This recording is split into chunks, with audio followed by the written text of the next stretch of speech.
These are the hills going into Halls Creek. It's a challenge every time. You go from 6th or 7th or 8th gear down to 2nd or 3rd, and bang, there's a load straight on. Put the power on, you've got to grab a gear.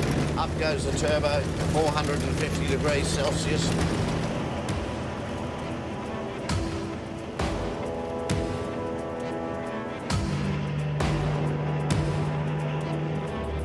In the remote northern reaches of Western Australia.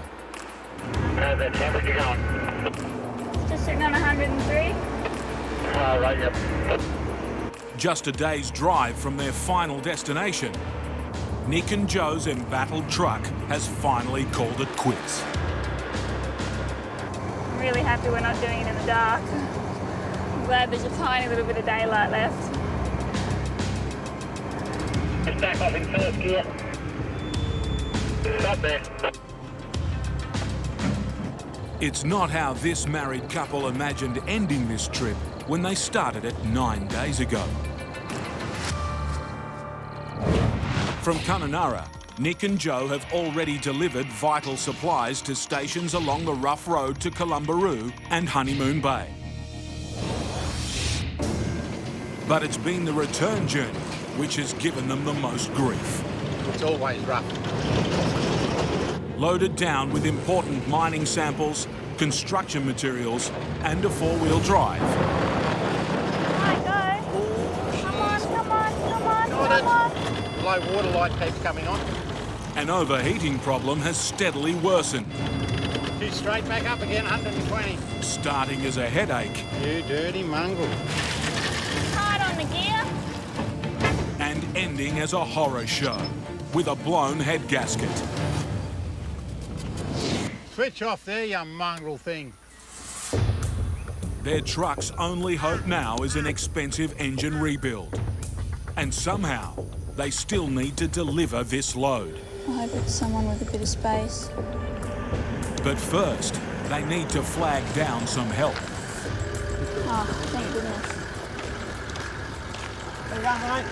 Hey, we just need to get into Kununurra. Just in a road train over here that's packed it in. Yeah, jump in. No time to talk to you. Really? Oh, you ready?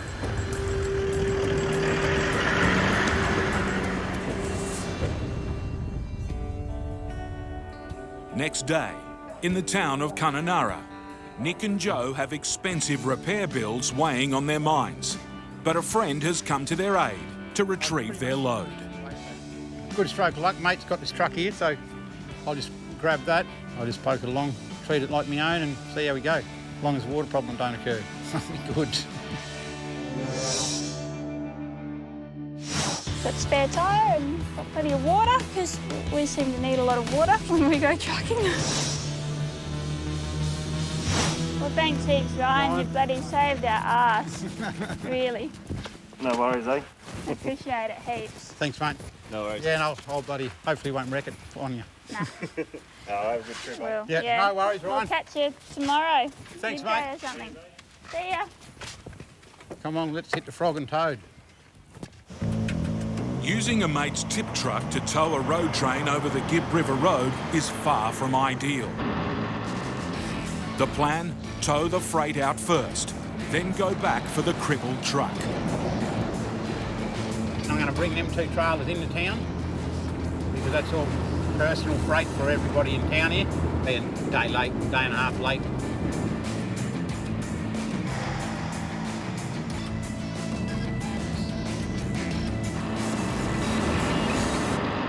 Oh, here comes a Gibb.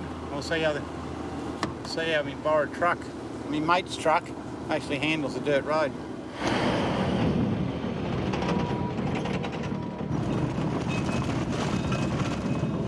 None of it's real smooth. It's going to be a pretty slow trip. You know, some patches of this road I'll be able to get up around the 20-30 kilometre mark, but some places I think I'll be down to an idle, I think. The tip truck has a short wheelbase and stiff suspension, transforming this track from uncomfortable to unbearable. Oh, yeah, loses traction on these corrugations. I've got about 3 tonne of dirt in the back there and it's still rough. Going to be one long night, I think. At 10 kilometres per hour and with 120 more k's still to drive, Nick and Joe are in for a bone-busting journey. Grab a hammer and some nails. On the other side of the continent, in Miriam Vale, Queensland, Robbie Mackay's house move has come to a sudden halt. In the middle of the main street.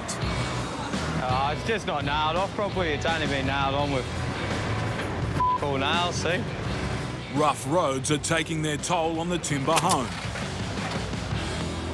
And on Robbie.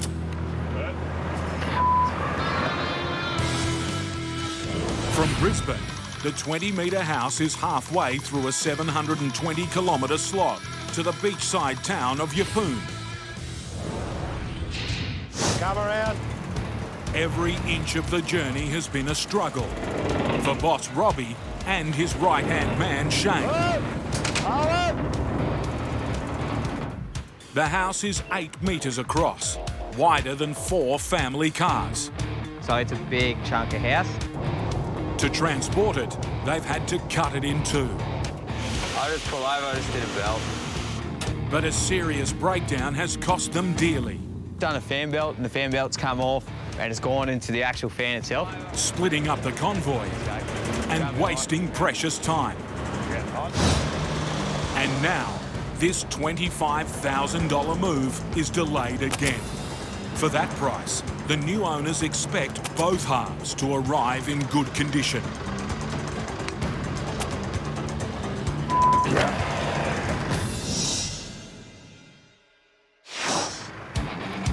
Grab us a hammer. Weatherboards are all popping off, so put a few nails in them.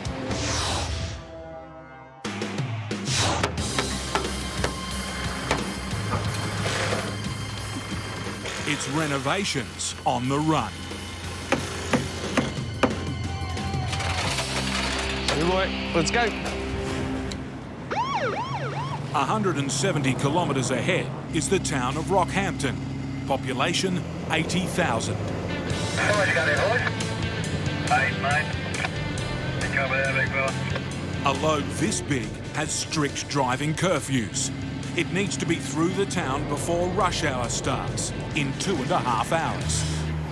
You know, you got schools, you got people finishing work, you got traffic everywhere, you know, so it's going to be a nightmare. But Robbie's nightmare might be closer than he thinks. Unexpected roadworks to slow him again.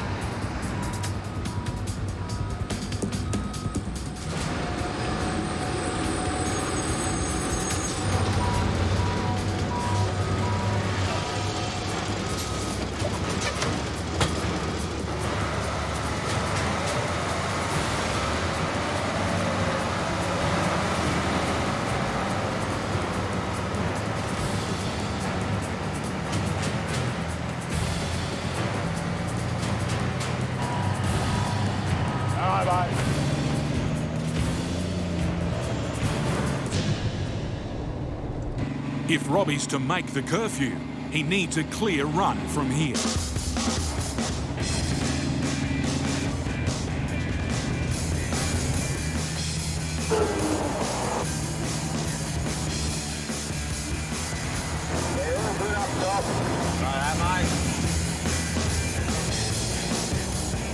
They're making good time. 60 kilometres to go. 1 hour left. But up ahead, We're pulling up as much as we can. another road crew. More hold-ups, so traffic past us. Miss this next curfew and the police will shut them down for 12 hours. On the western edge of the Great Victoria Desert, near the town of Laverton. This is the last stop before the dirt. We'll be out the desert tonight. Steve Graham's looking to leave some painful memories far behind him. And I will say it, I'm glad to be out of this truck bay. I don't like this truck bay anymore. This is where Teeny got her bait. It's just 1 week ago, Steve's beloved dog Teeny ate a poison bait for feral animals and died. Just reminds me, I think the whole baiting thing needs to be maybe rethought. It's just crazy. These people in this town have lost 40 dogs. They were their own dogs in 3 months. It's just, something's wrong with the system when we're poisoning all our animals everywhere.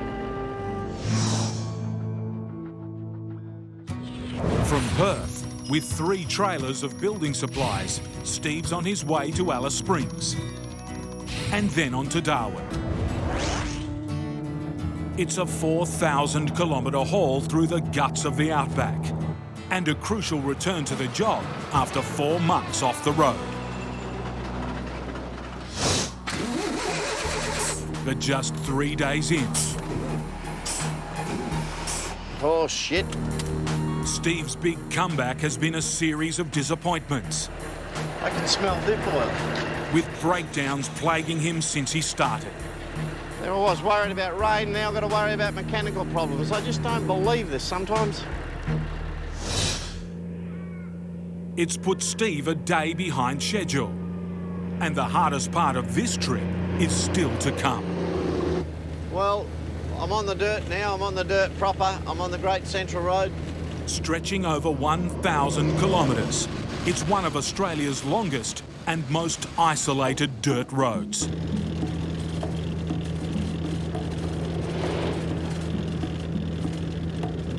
But you wouldn't know it today. Copy, mate. We're just coming around you. Yeah, Roger, bring it through.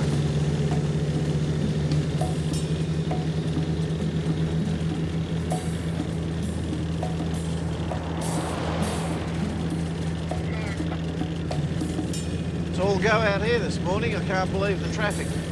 We'll have to get lights soon.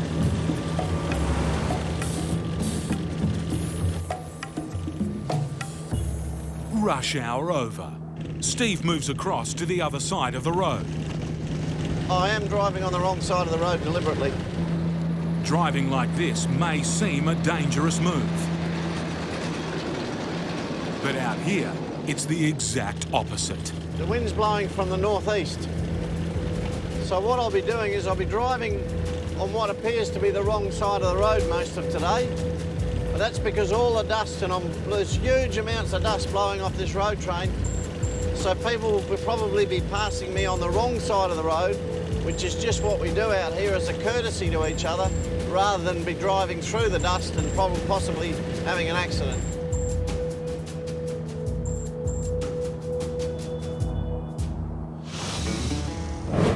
In the far north, on the Gibb River Road, Nick and Joe have survived a 6-hour battering from the rough road. Have you got coffee there? With only 5 hours sleep, they've arrived at their broken down truck, exhausted. Bloody rough. Oh, it was shocking. 6 hours to do 200k from Kununurra. Great going, isn't it? Be good to get freight to people tomorrow, so hopefully today, this afternoon. That's the plan anyway, my brain's not working. It fell out on the road up there somewhere. There's no time to recover. Their freight is now a day overdue. I just need to back up a little bit. First task, hook up the tip truck. A straightforward job of releasing a lever. So, whereas that pin needs to come all the way up further. If the lever works. Can't get it at all. The dirt gets in like around the spring at Around the top of it, yeah. around the top. I don't know how to explain it. You see if you can pull that up. I hope it's going to be up there. The tow hitch is a simple device, but if Nick can't fix it, he can't move the freight.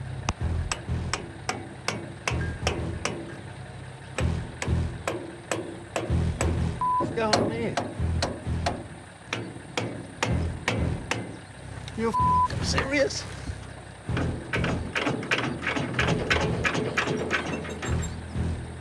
coming up.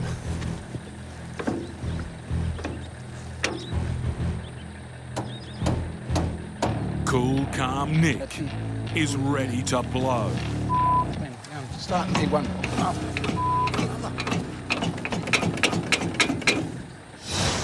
In Queensland, They've got the road closed for the roadworks here. it's a race to make it to the town of Rockhampton before rush hour. You get past them, Kenworth?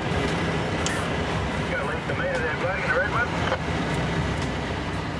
Robbie and Shane are hitting one frustrating delay after another. Yeah, mate.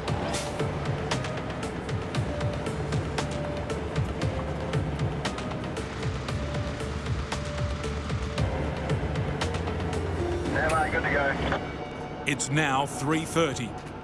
The house movers have 30 minutes to drive 20 kilometres and get through Rockhampton before the police shut them down. Yeah, time's getting away. Now we really got to push it.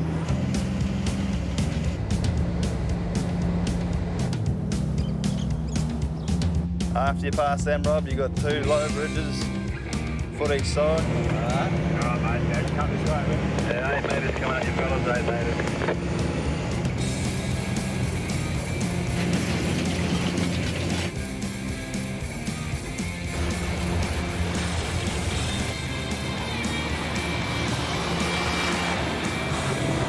We're just about in Rocky. So, They've made it in. Now to make it out. Yeah, over here a bit. Yeah, right at that, straight for that for a bit. The house is as wide as a tennis court. And at 5.2 metres, it's almost 2 stories high. Don't forget the peak of the house, to one side of it. Let's go steady. Hang on. All right, mate.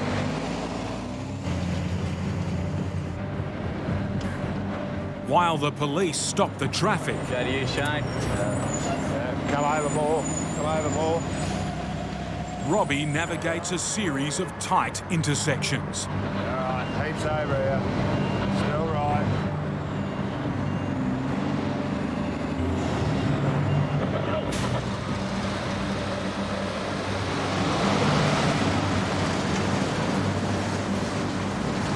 All right, back over to me.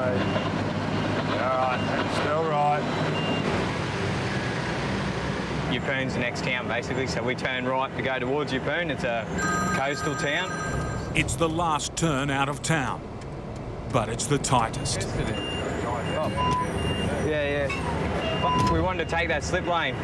All 4 directions of traffic have been stopped, but there's still not enough room to make the turn. Is there anything behind me? Back up so you can get across that flip lane. Cut through this paddock here, I'll just turn straight over this island. Yeah. Traffic is backing up, and drivers are getting impatient. Why would you leave the house around 3 o'clock? Why? In the Great Victoria Desert, I am driving on the wrong side of the road deliberately. in high winds, Steve Graham's 53-metre road train is whipping up a storm of dust. He's driving on the wrong side of the road to stop the dust cloud blinding other drivers.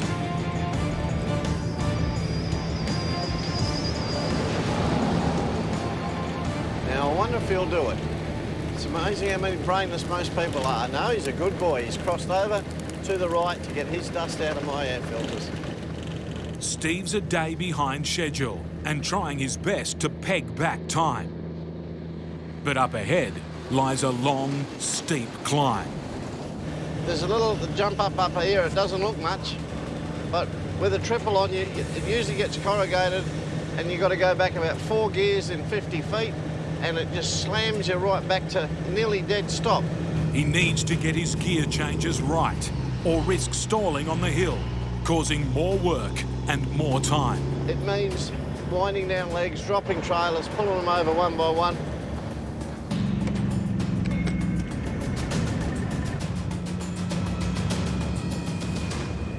Well, That's excellent. I had a good run over the jump up today. Thank goodness for that. I'll pull up and check my gear. This job's all about delivering the freight. I've got a few things starting to move. And the downside is the next 200 Ks is the worst 200 Ks of the whole journey. So if the freight's going to move around and shift, it'll shift on this road.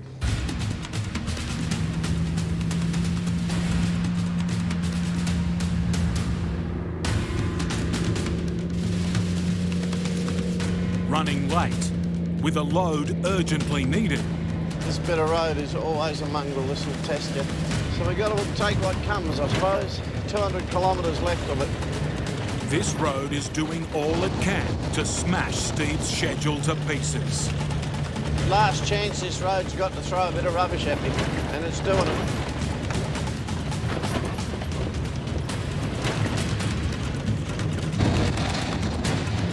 No matter how old you don't get used to corrugation.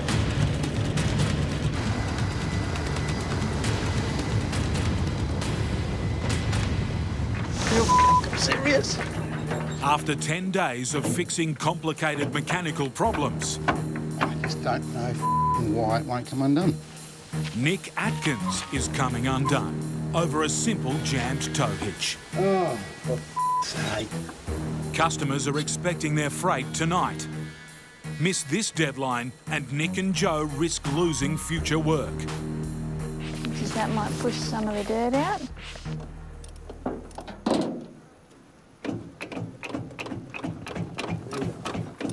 Just don't know why it's not coming up. 2 frustrating hours are gone, and Nick's still no closer to releasing the trailer. Broken in half or something. I think the ring feeder's twisted a tiny little bit.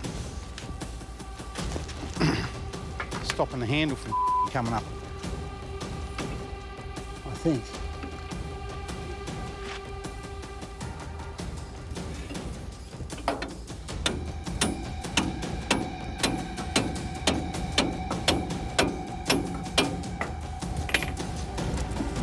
That got it. The handle's actually slipped right over. A little thing at the back there wouldn't come up. Throw that feeder. Yeah, sometimes it's the most simplest small things that give you the most trouble.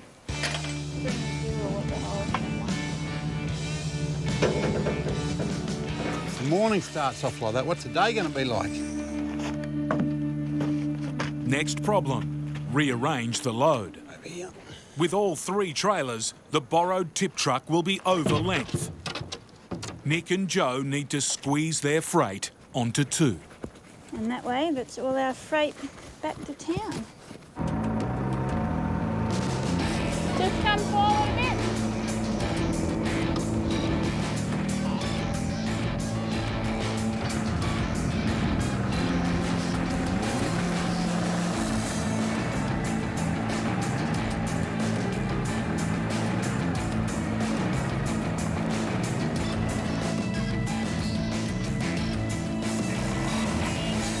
The mining samples are on. Now for the 4-wheel drive. You ready? Need to hold that up so that it doesn't hit the tail shaft.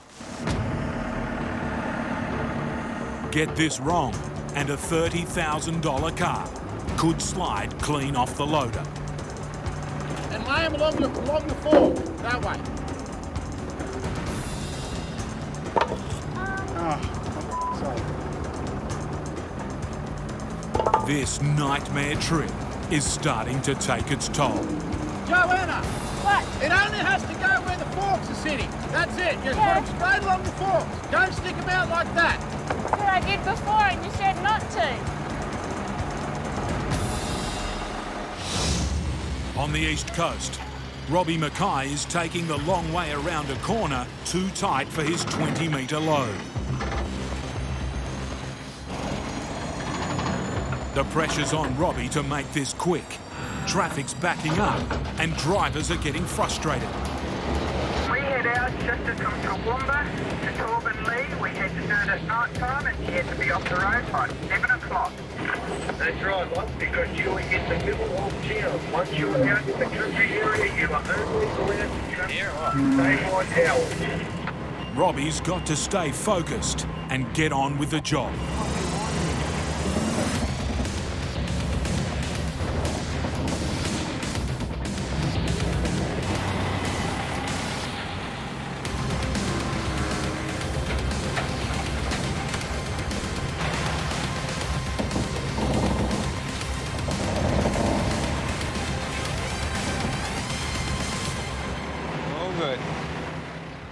Their final destination of Yeppoon is just 40 kilometres down the road. But the boys in blue aren't letting them go just yet. You right to do your logbook to give you an hour's break somewhere, so I think 12 hours driving? Yep. Robbie's time at the wheel is up. Yeah, I've just ran out of hours on my logbook, so I can't drive anymore. So luckily Shane's here, so we'll just swap over. After 12 hours of intense driving, he now has the responsibility of guiding the load through the hazards ahead. Whatever these wires. And the last few kilometres into Yeppoon promise to be the biggest test yet. Right, mate, bring it round, bring it round.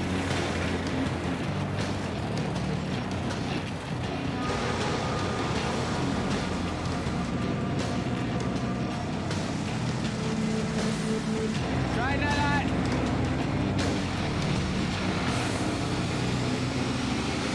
Oh, nice and easy. Yeah, you're right, Hogan. This neighbourhood is a tangle of low-hanging power lines. Heaps on the wire, mate. With the load at 5.5 metres high, it's going to be tight. Slow down for these, mate. It's pretty low.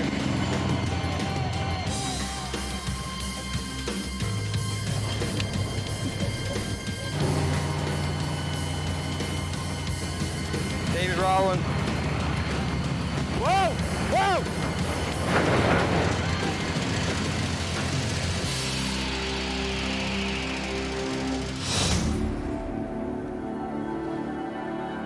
It's another morning. I'm about 4 kilometres from the end of this road. I'll be bloody glad to get off it. After pushing hard to make up lost time, Steve Graham's body and load have taken a beating. And he's still a day behind schedule.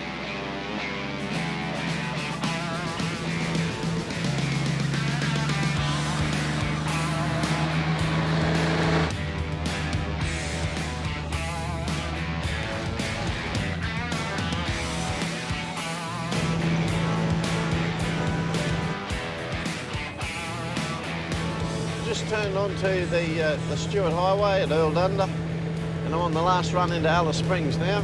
200 kilometres to go. He may nearly be in Alice Springs, but this job's far from over. After unloading, he needs to collect more freight before pressing on to Darwin.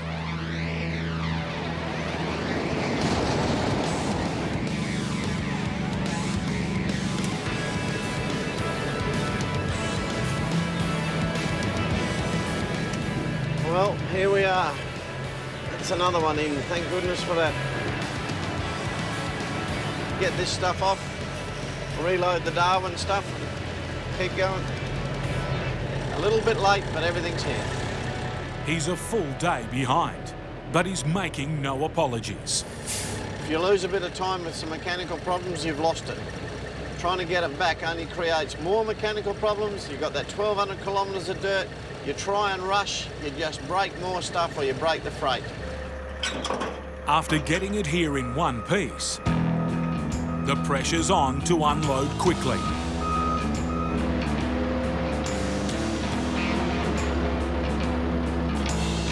That's why the pressure's on. They've been out of work in this, they've run out of jobs. So that'll keep some of the men going in the morning unloading by hand the stuff out of that container. Steve also needs to get a push on. I'm heading into the top end, and the first time I look at going out there in months, and there's rain happening. With bad weather already threatening his next deadline, Steve needs to get reloaded fast. Joanna! What? It only has to go where the forks are sitting. That's it, Joanna. Pop there and wriggle the back of that car. From side to side. Nick and Joe are now 36 hours overdue. And they're staring down the barrel of yet another day disappearing. Pass the trailer. Reloading onto their mate's truck should have taken an hour. They've been at it for 4 and counting. Yeah, plenty of room at the back. What about the front? I'll just have a look, wait. Yeah, keep going, keep going.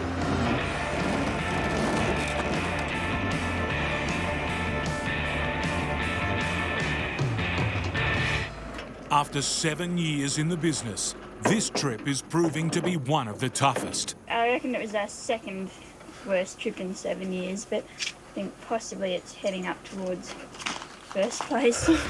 Tempers are just getting short. Well, my temper is, I know that. Hang down my car. Come here. I'm sorry. At last, this load is ready for the final push. Rightio, ready to make a move.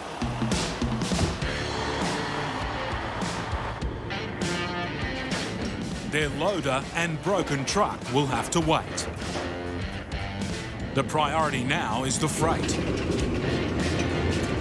With 20 extra tons of weight on board, Nick's hoping for a less rough ride out of here. I hope it's a little bit smoother than last night, I hope. But the Gibb River Road isn't done with them yet. Oh, kicks like a mule. Just bucks at the back over these corrugations. End up with a concertina home and back.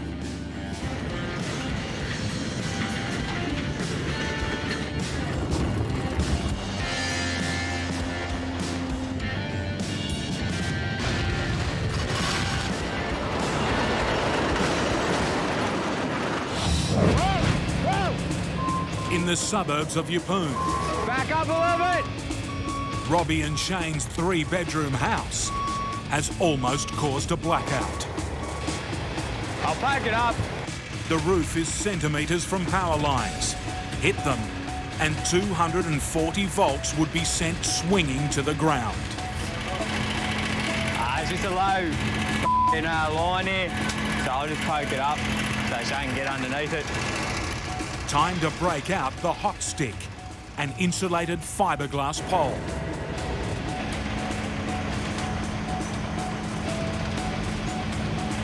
Right, Shane!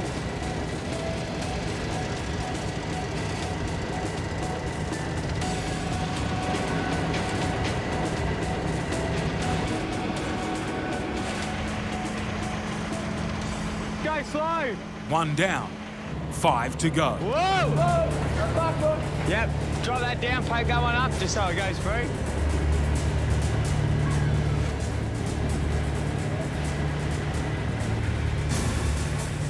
Is that free? Crawl up! 2 metres! The traffic's backing up. You're all right, keep going! But this is one part of the job the boys can't afford to rush. Over there! You just poke this up. Grab this one, Bush.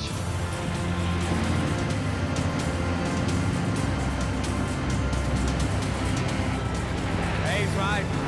Straight up, mate. How much you got? Show me how much you got. No. Over to me.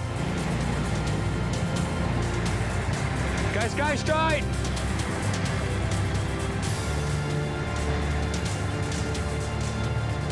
You're all right, mate. Keep going straight.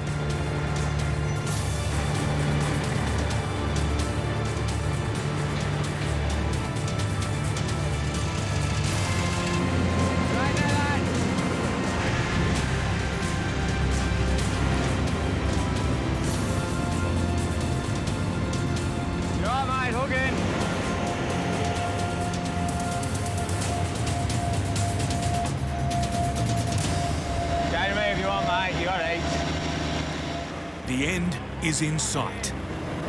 This is the block here. That's it then. Straight to that. One last corner. You're right, mate. And this monster move is over. Go another 2 metres and you're off the road. You're right. For Robbie, it's a relief to finally get it here. Dramas with the truck, dramas with the weatherboards. It's been a white-knuckle 15 hours on the road. About 6 inches on top of it. With breakdowns, I see the fan. delays, We definitely need to hurry up and sort this out. and damage. It's just not nailed off properly. The second section of the house is still 100 kilometres away. We're still waiting on the other half, so there'll be a couple of hours yet. But it's here, that's the main thing, so all's well that ends well. And another customer has their castle. Well, most of it. There's been some rain out there. I've got an eye on the weather map. With one eye on the sky and another on his new freight, Steve Graham's pushing to get loaded and leave. I've got a wrecked Toyota here that a wrecker in Perth bought out of a pickles auction about 2 months ago, and he's desperate to get that. How am I looking now, mate? I wouldn't go that much more.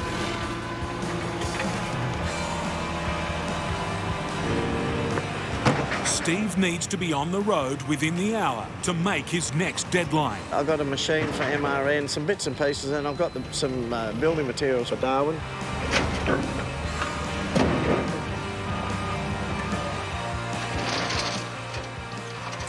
Look at that slick, that'll reach for your binder. Righto, this is it. I'm loaded in Alice Springs, so all right, I'm into it.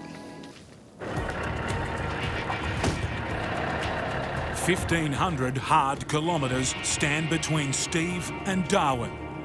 And overhead, an old enemy, the weather. The severe thunderstorm advice for up here, areas up here, damaging winds. This truck was written off a few years ago nearly by a thunderstorm. The hail was like shaven 20-cent pieces. It was coming in, smashed every bit of glass down the left-hand side, blew half my load off on the road. So I get, I pay attention when it says with damaging winds, I get ready.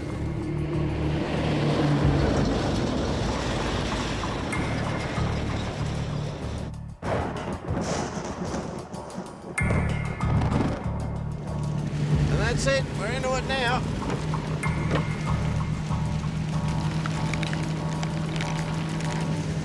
One thing about this business, it's a business of extremes, and that wind is awfully strong.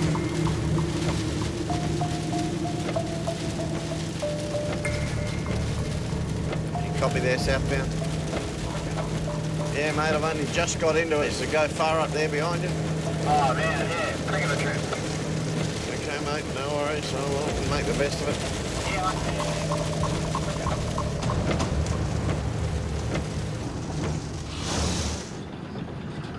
Been a bit of a nightmare, this one. The Gibb River Road is still torturing Nick and Joe. Won't be getting none of this unloaded today. 100 kilometres of bone-jarring track has taken 5 long hours. 30k on the dirt and then we're on the bitumen.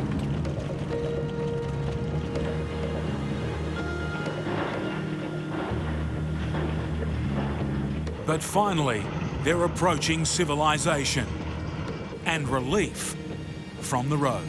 Just over there. Yeah, be very happy when we get there.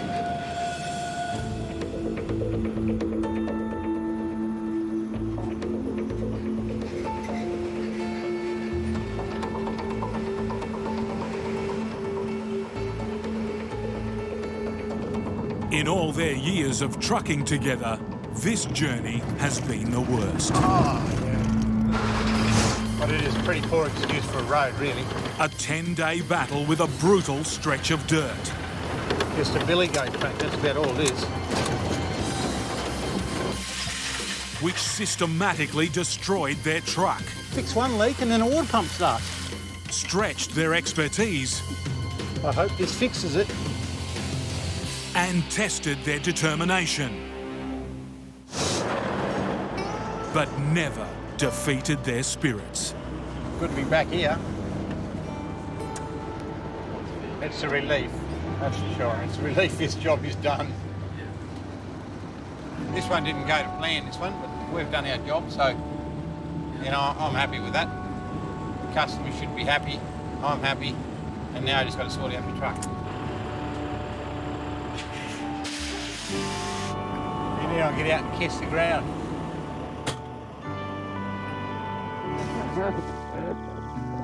Nice to be home. It is nice to be home. It's nice to be here, that's for sure.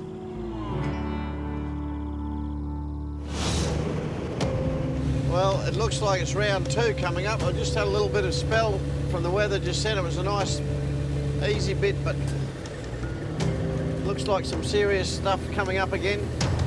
In the heart of the country, Steve Graham's fighting wave after wave of monsoonal downpours. It's all around. It's nice and messy.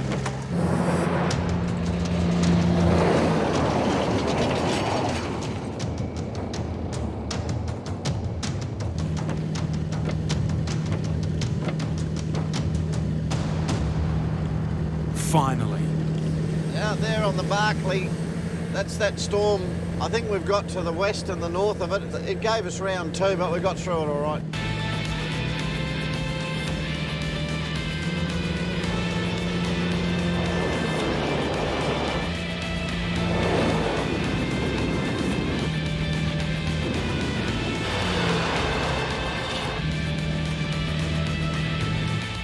it's been 8 days and 4,000 Ks, but he's now closing in on his destination. Only a bit over an hour out of Darwin. After 4 months off the road, it's another job well done for this Outback legend. It's been one of those trips that once I got out in the desert and settled down, it was good. The jump up that can catch me didn't catch me. The corrugations that could bash me didn't bash me too badly. Steve's home again on the highway.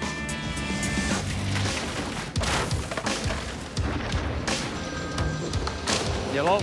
Brisbane house removalist Robbie Mackay's day is getting smashed. Yeah, just give us a buzz back.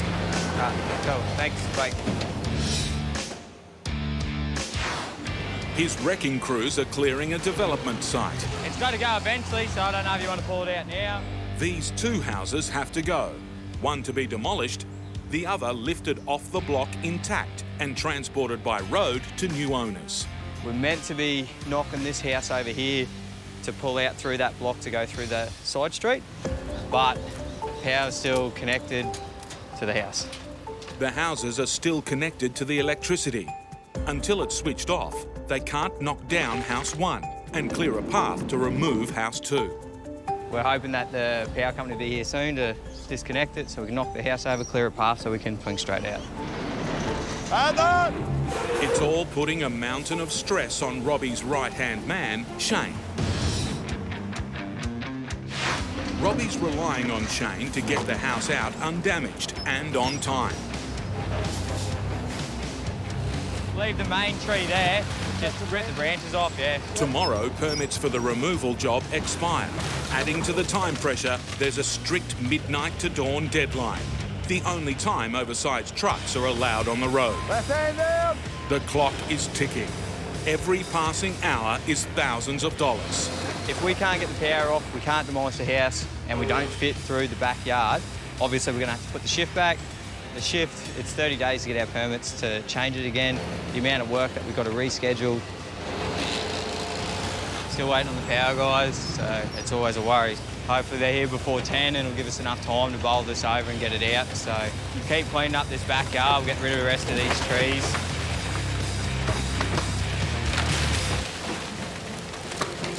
If Robbie manages to get the house out, it'll be trucked in 2 pieces, from the centre of Brisbane, 300 kilometres west, to a farm near the small town of Woorolin. At the moment, Robbie owns the house Inside and the trees along that side there. and only gets his money back if it's safely delivered. The house has been bought off a developer, so if we can't get it off in time, we have to demolish it. It's part of our contract. So we've paid for the house to actually get it demolished at our cost. So it's a massive loss for, all because of the powers. And there's someone else sweating on this job. No is really not an option. The house has to go, so one way or another, we've got to figure out how to get it out. Robbie's sister, Ashley. Just got you on conference call, mate. In the office, she's a big part of the family business. Yeah, are all the trees sweet? But now she wants a chance to drive the big rigs. She wants Robbie to be sure she's ready. I just want to know how confident you are in my driving skills, how great I am at it. That wasn't a joke.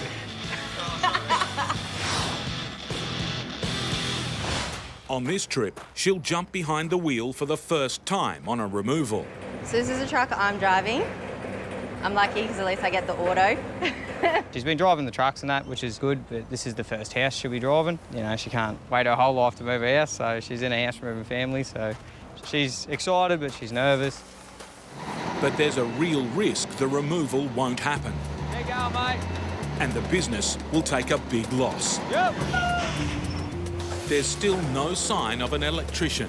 We're just going with the backup plan. We're going to clear this backyard out. So then if the power doesn't get disconnected, we've still got a chance of getting it out. Tens of thousands of dollars, Robbie's reputation, and a family's new home, all riding on the flick of a switch.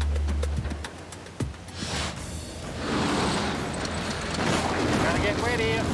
In far northwestern Australia, husband and wife trucking team Nick and Joe It's like a massive tropical storm bearing down on it. have spent 3 days battling through ferocious storms along a muddy dirt track, 50 kilometres short of their destination. But now they're stuck.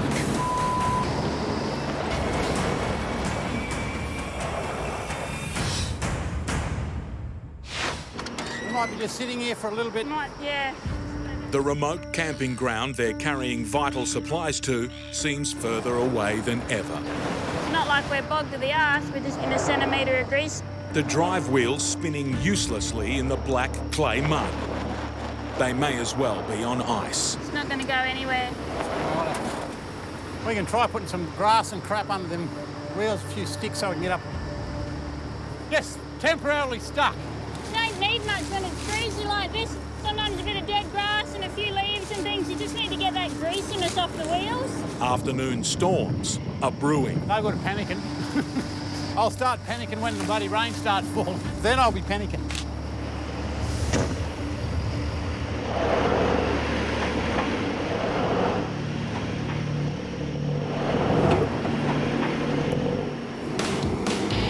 They're in luck. While Nick spends a lot of time cursing tourists, sometimes they come in handy. Just tell him to take up the slack. It's a tug of war, and the 50-ton truck is winning. Look at that bloody black soil shit. The more you roll back and forward, just keep going down and down.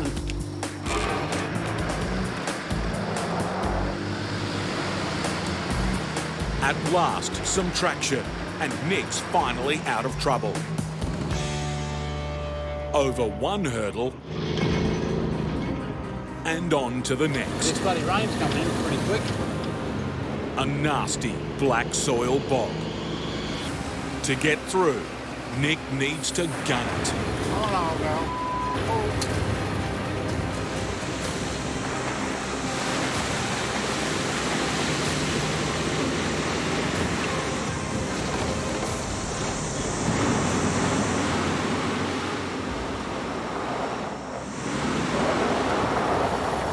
Dirty bastard.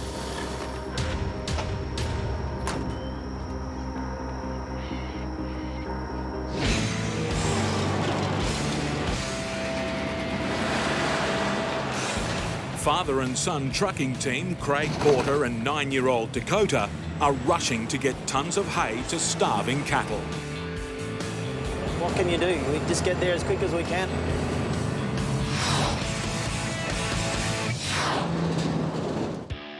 They're on a 3,000-kilometre mercy dash from the green fields of their property near Melbourne to the parched grazing grounds of northern Queensland.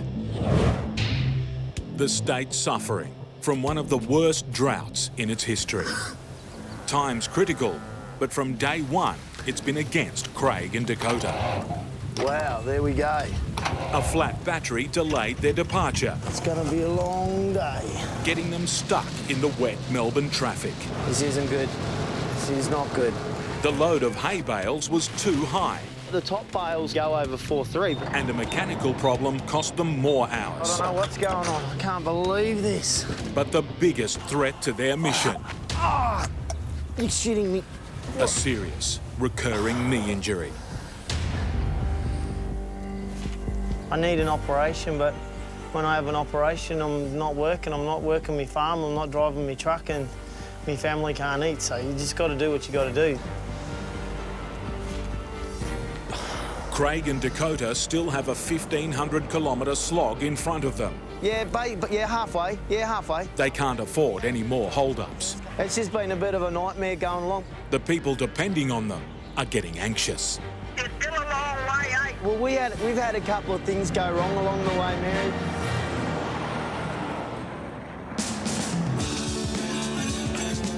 She was a bit disappointed that we're not going to be there today as we thought we would be.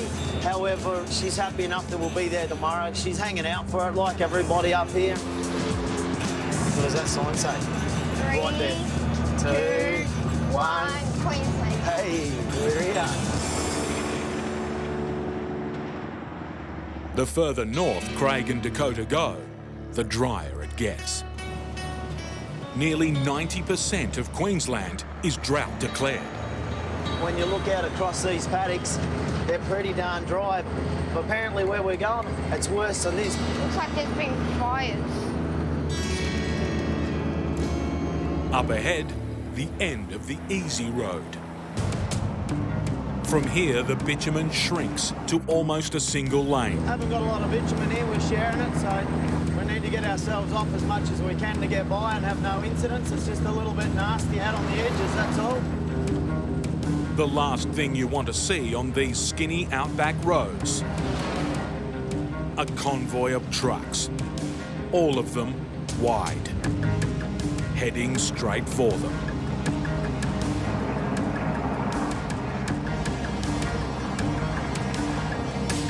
This is going to be tight.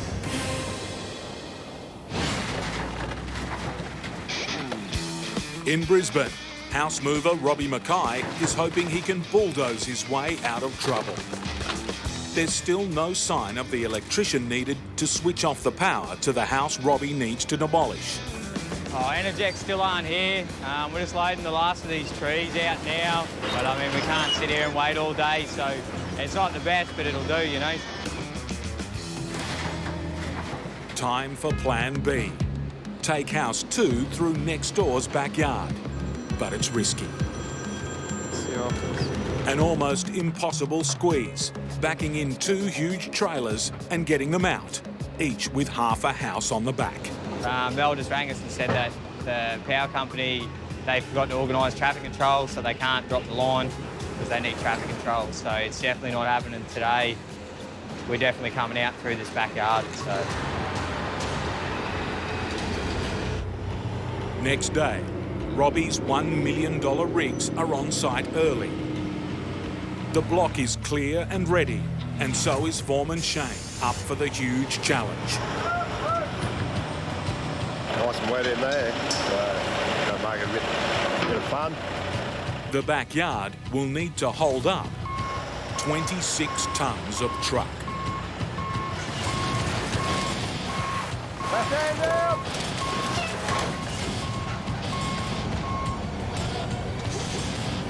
It's stuck. Another blow for Robbie. If he can't get this house out, he'll be forced to demolish it, losing over $100,000 and his reputation. The new owners are expecting a house delivered in 2 pieces, not a pile of firewood.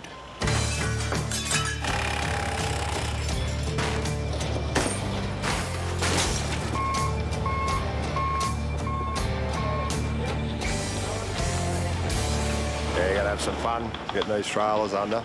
Part of the game, I suppose. These purpose-designed house-lifting trailers are worth more than $500,000 each. Their hydraulics allow the trailer to lift and slide into position with incredible precision. The trailer wheels can be steered independently. But the high-tech capabilities are no match for this mud.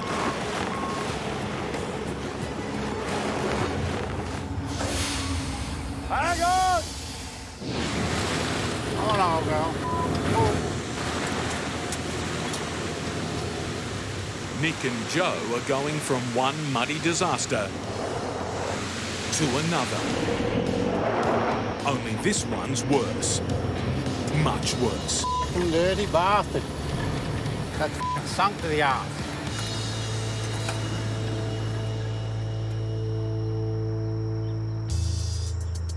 Might have to do a bit of shoveling on this one here, I think. Not real pretty, this one. You just get out of one and then you end up in another, so stuck again. Overhead is another worry. The afternoon storm will be here in the next hour or two and we won't be out of this by then, I don't think so.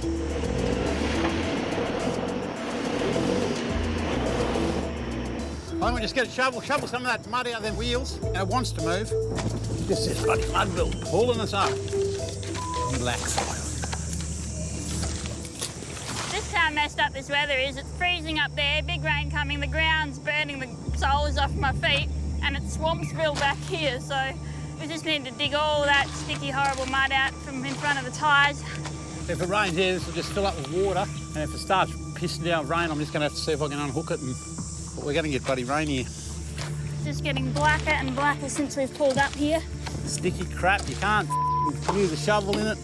It's a great way to wreck a day. It's going to rain any minute. Watch out there, Joanne. I'll just see if it's going to move at all.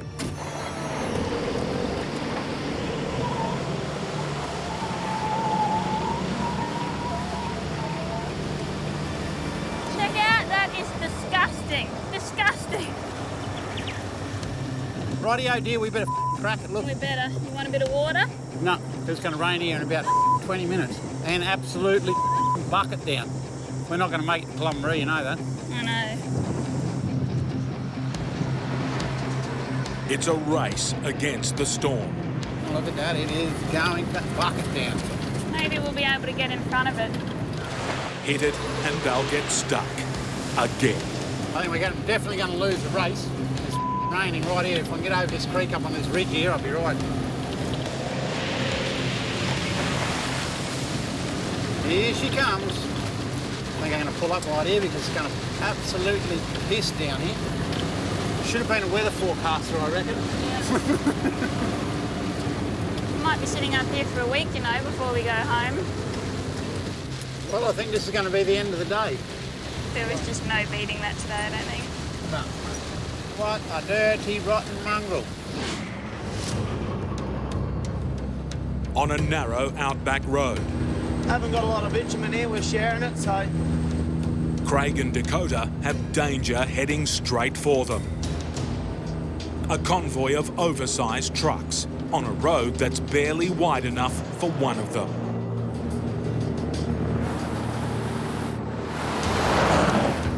One truck passed, then another. One to go. Put tyres on the dirt and Craig risks a rollover.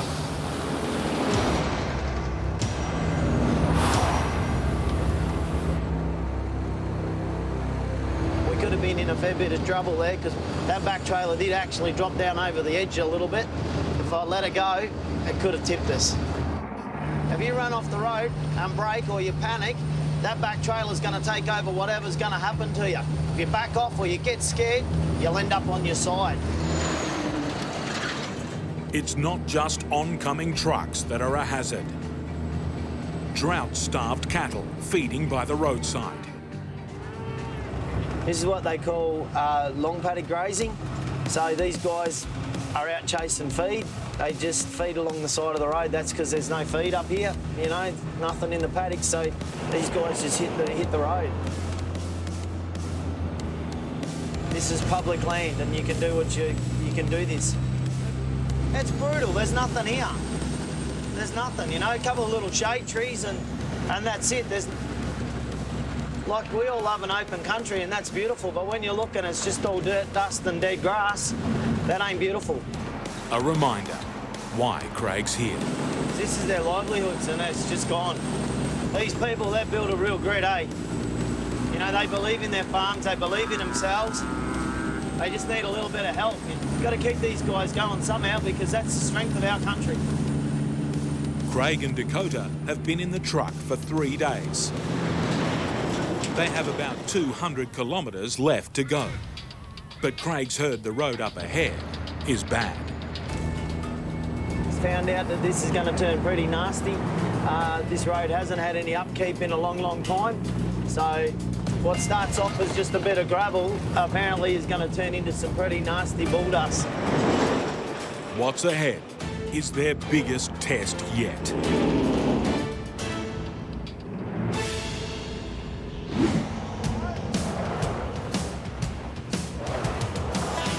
At the house removal, there's lots of mud and movement. Yep, trailer on. But Shane's team is going backwards. Yep, go. There you go. There you go. Shane needs to figure a way to get the truck out. Come on here, them tarps off, heap of styes. I'll suck this up, suck this truck right up. Build a heap of styes under it. His plan? Build a platform out of wooden blocks. Then use the trailer's hydraulics to lift the truck up. Come along.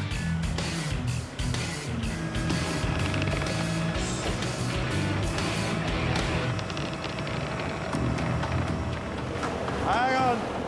This hole was left behind when the backyard tree was destroyed. Bogged, all right. And it's getting its revenge.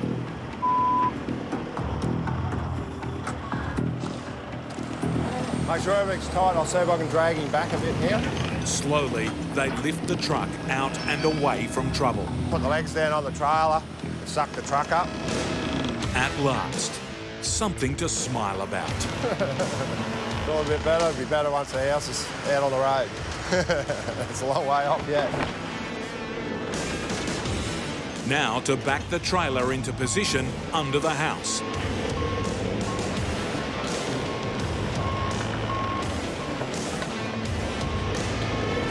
Right. Grab a Zipco saw and cut this root off here. But from its grave, the troublesome tree puts up one last fight. One of its roots jamming on the front wheel, stopping everything. Keep cutting it. Right. Chuck all that trailer up. Finally, one of the two trailers is in position. And the boys can relax.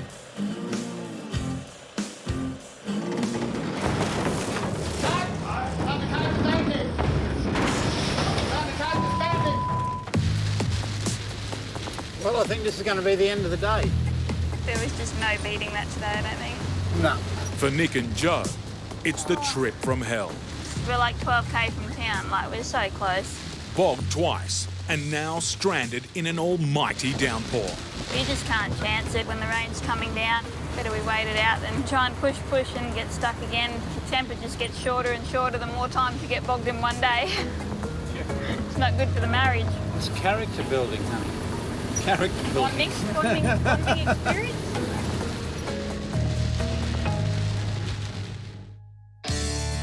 Next morning, it's blue skies and a brilliant sunny day. Go and see how wet this road is.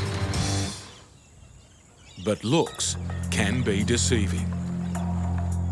Yesterday's tropical storm dumped enough water to fill every bog hole ahead of them.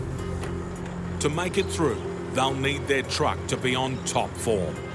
Yeah, no, the truck's holding up pretty well, actually. Apart from a few spotties have rattled out and bits and pieces smashed the headlight, but All part and parcel of the game.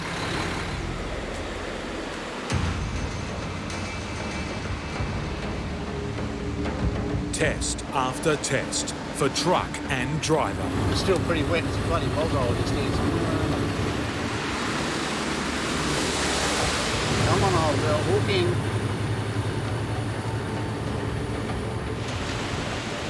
It's critical Nick keeps his momentum up. Rough too, this sucker. Come on, old girl. If I can get the pace up a little bit. Come on, old girl. Oh, it's slippery, slippery. Got out the other side, that's one good thing. Pretty much I've got one little bloody spot up here, just got to climb up a little bit. It might be bloody still too wet. Don't lose the pace, come on. They're nearly at their first drop-off. We've just got 800 metres to go to town, but there's bloody one patch up here that is a little bit boggy. Oh, hook in. Then we've got a bog tourist as well. A motorist in strife, right in his way. As long as we can get out of here. Reducing Nick's options.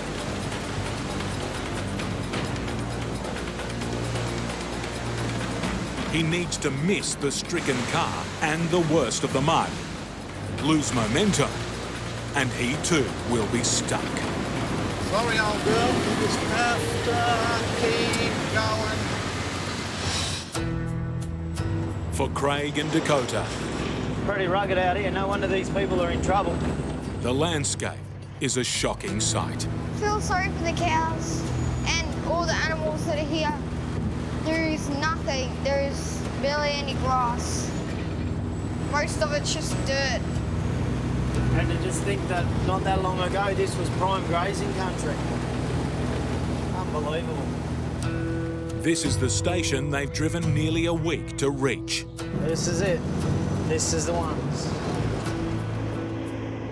Yeah, the truck's just coming the gate now. Their arrival, a relief for desperate owner Mary.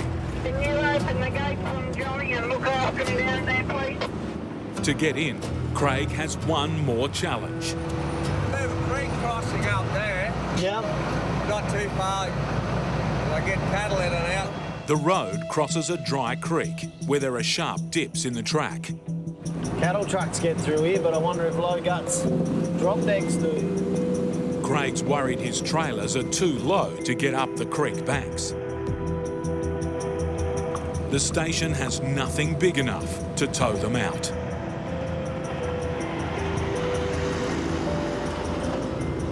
If we get stuck 79 tonne, 80 tonne, and we get stuck, those little tractors aren't even going to scratch. They're just going to sit there and go, whoa, what do you expect me to do?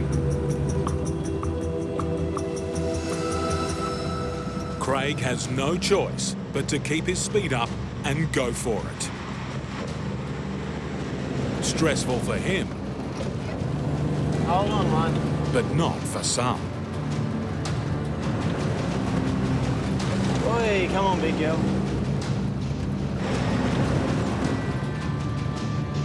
Come on, traction up.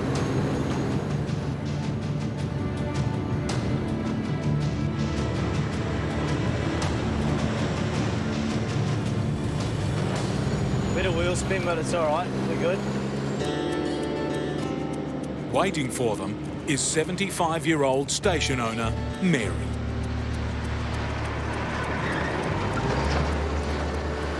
Hi at long last. Excited, overjoyed. Very good, lovely people out in the world. How are you, How Dale? far did you have to come? It's just over 2,000 k's. It's pretty dry, isn't it, out here? It's pretty scary.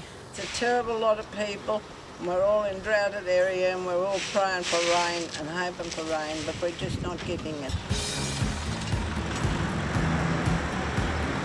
This drop is done. One more to go. What's going on here? But Craig and Dakota are going nowhere. Oh. Bit over it. Anyway, and late to the next station. I reckon I broke traction and spun it up and coming up that bit of a bank.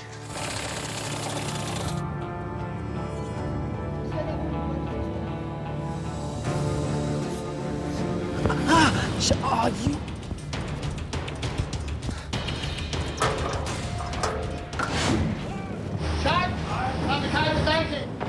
Shane has a problem on his hands. The earth giving way under the weight of the trailer. Couple more falls down that other side. Crash some styes off, run out here underneath the barrows, out to the outside. The trailer must be repositioned. Right. Now in place, it lifts to support the house. We're there. Time for trailer 2. Pull her up, chuck it up.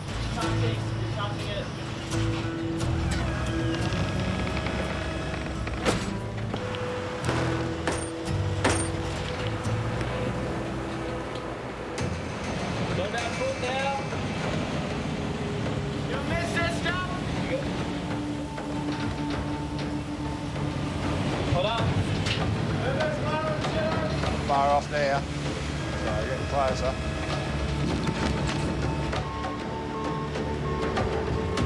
The trailers are in position.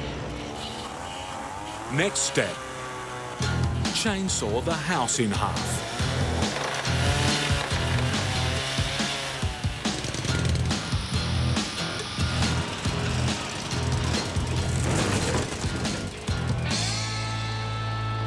One challenge down. Pack everything up.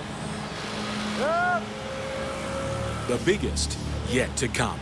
Ready to get it out, take it out, back out through the mud. With 30 tons on the back, getting out is going to be even harder.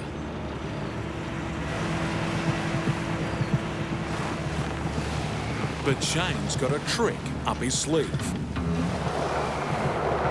Corey, come drive this excavator.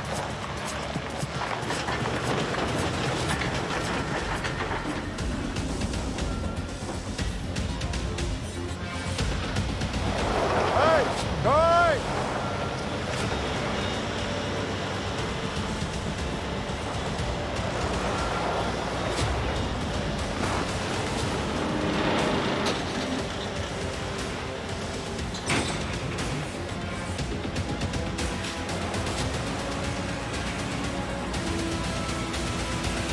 Hold there for a minute. Just unhook him. It's taken 2 days to move the house less than 10 metres. Would have been a lot better if it wasn't wet, I can give you that. 10 metres of a 300-kilometre journey. Shane's permits only allow the house to be moved between 12 and 6 a.m. After midnight tonight, they must navigate suburban streets, parked cars, and freeways. Shane and his crew need to be ready for the hardest part of their journey.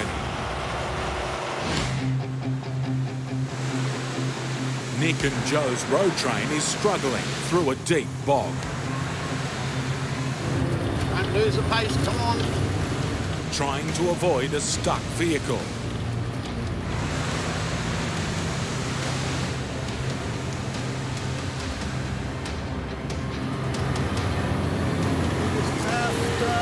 Keep going to here. We'll see if we can hook a chain on, and we might have pulled up early enough. I didn't want to pull up any earlier. She was a little bit wet in there. This is not the place to leave someone stranded. You got yourself in a spot of bother there. Rightio. I'll just stand out away from that strap.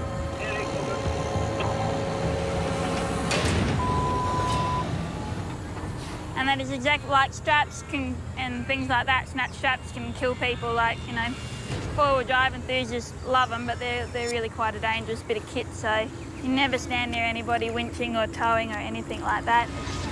Second time round.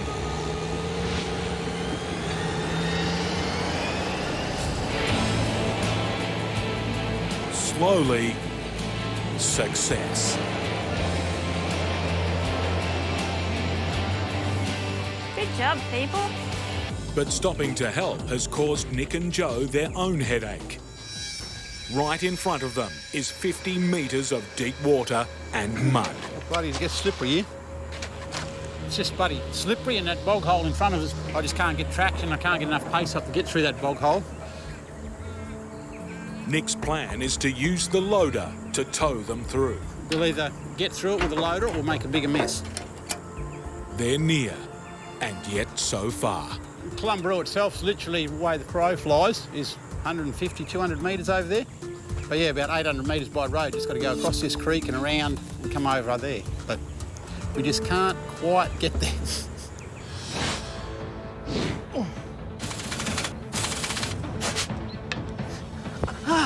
Oh, you... Craig's Good Samaritan hay run has come to a painful halt.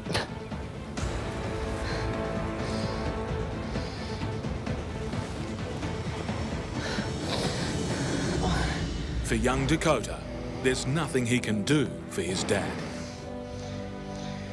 Where up? It's just this stupid old knee of mine. Again, let go. Just does it at the stupidest times. You can't whinge about it, you can't do anything, you just got to keep moving, you know? For station owner Mary, finally she has some farm food in her shed. A fair bit, not enough, but there's a bit in there, isn't there? Yeah, it's a bit in there to help us along. So it's not a fix? No. It's definitely not a fix, but it's a help. It's a Band-Aid on the problem that helps a bit. That's it. Until the drought breaks, they'll all be Band-Aids. That's all we can do. That's all we can do. All right then, Mary, thank you. Craig. You look after yourself, yeah? Yeah, and if you find any more on the road, lying around, turn around, pick it up and bring it back. Will do, 100%. All right, Dale. Well. There's one final drop to make at a neighbouring station. After nearly 3,000 kilometres and a week on the road, it's like driving to the corner shops. At Waggadoona Station, it's the same story.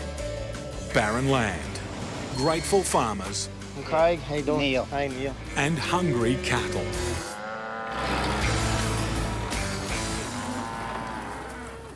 For a father and son, it's a special moment. My little man, Dakota, I couldn't be prouder of him. He wanted to come on this trip. He knew how hard it was going to be. He knew how long it was going to be. He's got plans of doing his own little fundraisers and whatever else for these people. And as a dad, you couldn't be prouder. Give us a cuddle, man. It's been an epic journey. A father, Just proud of you. safe in the knowledge he's done something worthwhile with his son, teaching his boy the important things in life. Let's go home, eh? Let's go back to see Mum.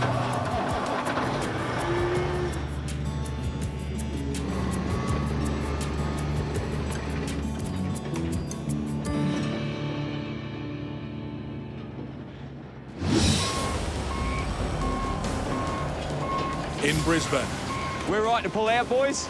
the Mackay and Sons house move is almost ready to roll. Their heavy load permits have a strict 12 to 6 a.m. time limit. Miss it, and they'll be forced off the road, costing time and money. It's a big moment for sister Ashley. This will be her first move behind the wheel. Yeah, so we're going Convoy tonight. So we've got the 2 trucks and trailers, we've got all the pilots, the coppers. Hopefully hoping there's smooth sailing, really. After the struggle to get it off the muddy block, All right, we're rolling. the tight squeeze through suburban streets and onto the highway feels like a breeze. Couple more tricky streets and then I'll give Ash a go.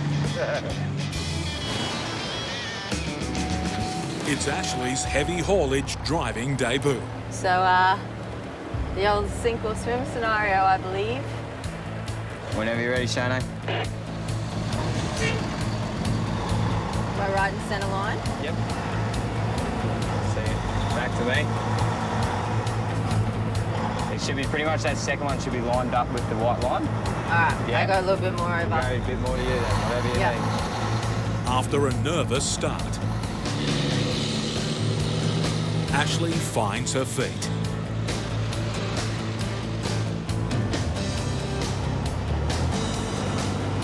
Keep going. You're on. Yeah. Yep, you just keep going in that lane.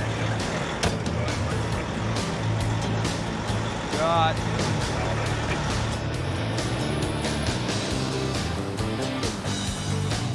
The run out to their destination goes without a hitch. Hey, if you want. Ashley gets the house safely in position and on time, impressing the boss. Shane just said it's in the blood. So hopefully that means it went well.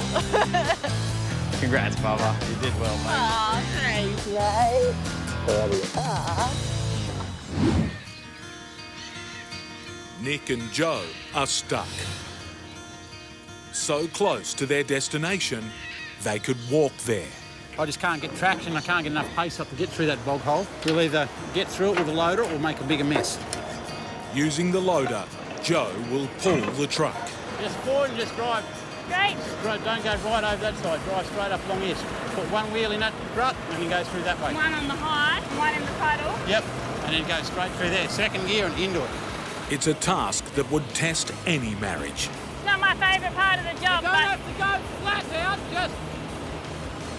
I can't hear a word he's saying. Don't spin the wheels and don't lose traction, but don't stop and don't go too fast and don't go too slow. And do it all just right.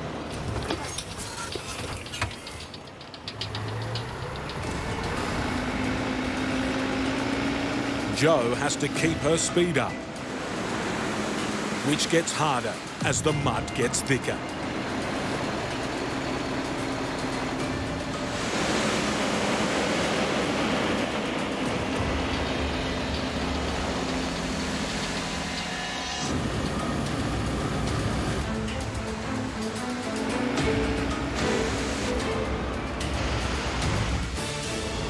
Oh, now he'll be mad. What happened over there? I couldn't steer. I tried to steer and it's just sucking me in. Did you see my front wheels like completely sideways? Slippery shit. So frustrating, and you never know just what he wants, and yeah, it's impossible. Nick has one last option. A heavy-duty chain. I'll hook a chain on to see if I can get this loader up on a little bit of harder ground. But it's a dangerous gamble. I just don't want one of these chains to snap. It'll straight back through the windscreen or the lights, or hopefully that won't happen. Just first gear. First gear. Yep. It's the final throw of the dice.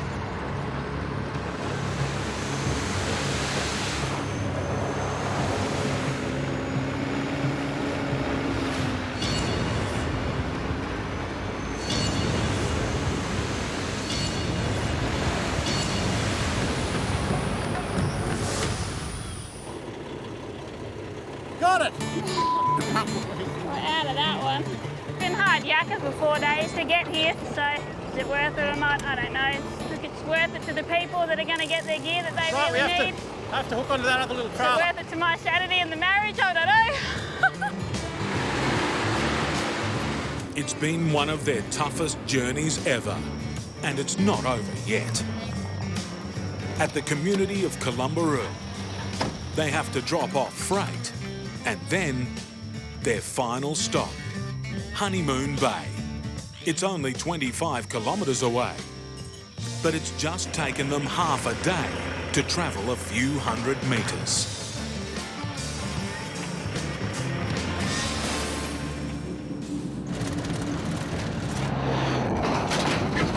Oh, shit. I can't be out of here. That was a big rock in the middle of the windrow. Christ, that'd take out a diff. Veteran trucker Steve Graham's in trouble. He fears a rock has damaged an axle. He's deep in desert country. Help is days away. The only person Steve can rely on is himself. He left Perth 4 days ago on an epic 6,500 kilometre trip through Central Australia to Halls Creek and back. That's like driving from the UK to Saudi Arabia. Steve and his dog Teeny have already survived bruising roads, shifting loads. People don't like to receive their freight broken. And a bushfire. When I get close to it, I will stop. Now Steve's on the second leg through one of the bleakest places on Earth, the Tanami Desert. This is one really, really lonely spot on the planet out here.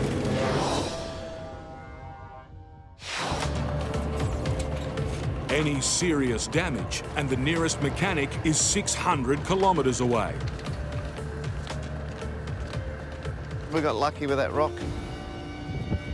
Everything's looking all right so far. His luck needs to hold. A critical job waits for him back in Perth, 3,000 kilometres away, if he can make his deadline. What it gets down to is if I don't get in on time, then, you know, I blow half a month's income next month. As simple as that. Steve's already half a day behind schedule after unloading hassles in Alice Springs. This is going a lot slower than what I thought. Now he has to survive one of Australia's toughest roads, the Tanami Track. The heat is blistering. The surface, truck busting.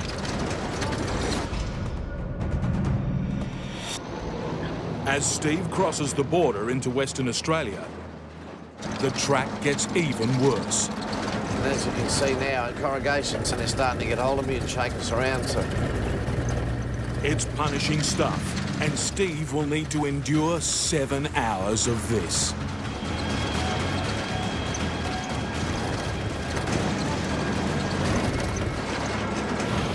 In Western Queensland, the ramp's collapsed. Turbo's world is crumbling. Die, you thing! Give it shit!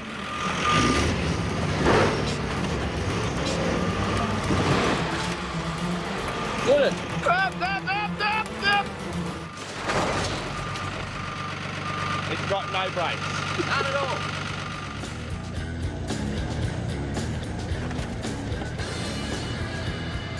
Turbo and best mate James are on a punishing 4,000 kilometre trek from Brisbane to a drop-off in Charters Towers and then on to Darwin. It's been a difficult time for Turbo's business. It's completely... After struggling for weeks to get a decent load, It's been pretty tough. now he has 4. But the pickups haven't gone smoothly. Oh, shit. And there's been wind damage to a $30,000 custom-made trailer. It's actually blowing the walls out. With his business at stake, it's make or break for the king of the road.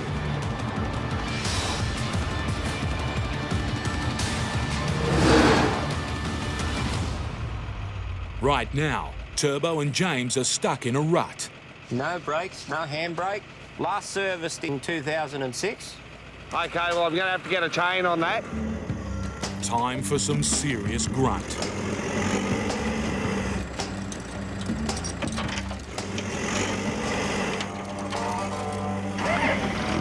Off you go. Righto, coming back.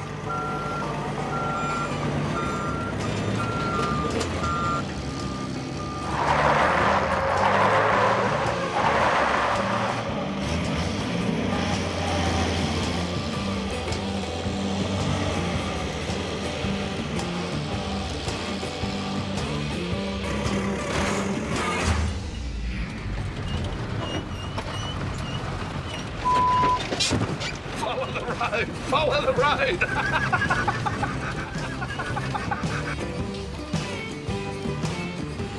I pulled the handbrake on and the piece came out from the floor, like it just broke out. Oh, well, you took off down there. I had the envision of the truck in that tree. I should have actually went through there just for a bit of a bush bash.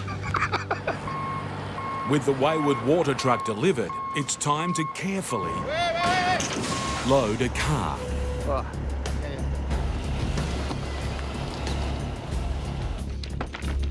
Turbo's making sure it doesn't budge. And it's locked. For the next 2,500 kilometres. With 2 cars, a fishing boat, the entire contents of a house move and the trailer, Turbo's fully loaded.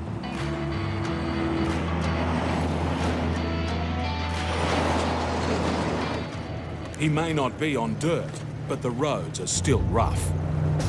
The way this road rides, which is almost like surfing.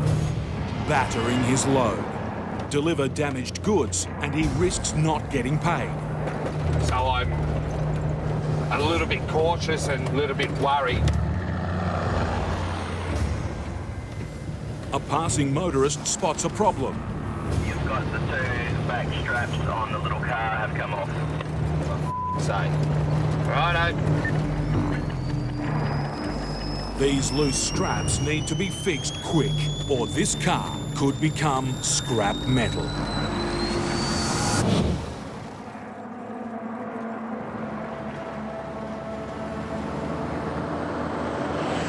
In South Australia, 24-year-old Will McKay is about to tackle the most important run of his year.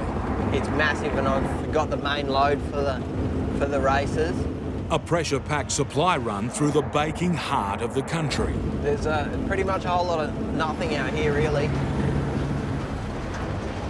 Will's heading to Birdsville, a famously remote town where crowds are gathering for one of the biggest parties in the Outback, the Birdsville Races, an annual event that keeps the town alive. Yeah, they need the races to survive, really. Most of the food and drink for this crowd is in the back of Will's truck. His run takes him up one of the most notorious roads in Australia, the Birdsville Track. Smash his gear up, hard on gear, really hard on your load, hard on you, just bloody, it's exhausting, just bounces you around all day. Getting his freight to the races isn't Will's only challenge.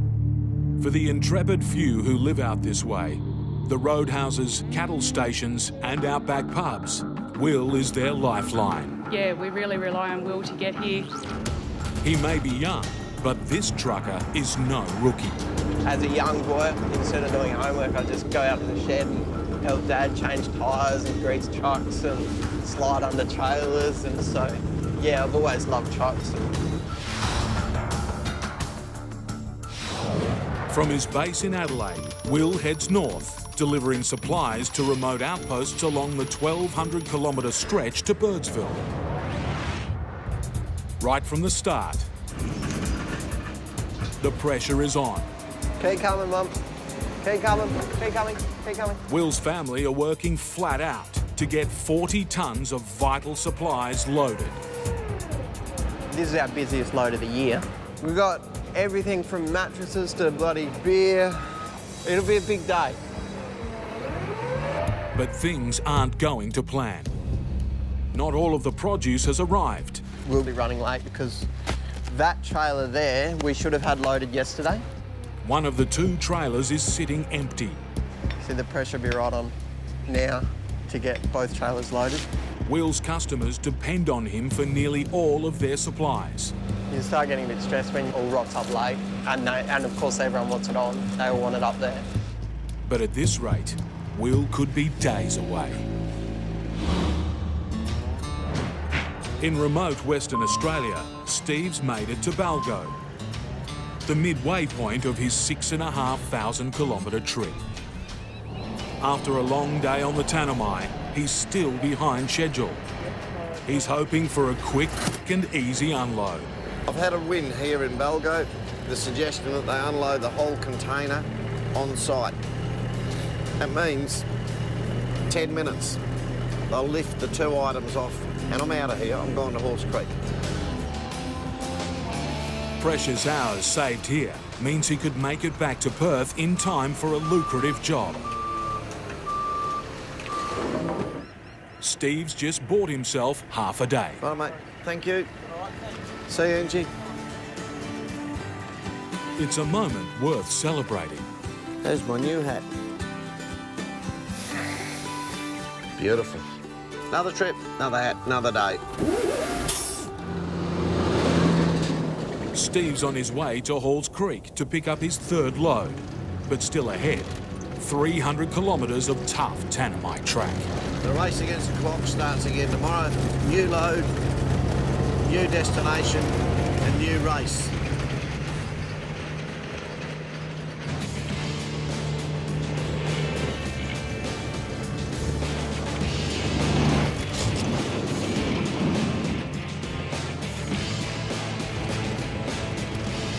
He's nearly done with the Tanami, but he still needs to conquer a series of long, steep climbs.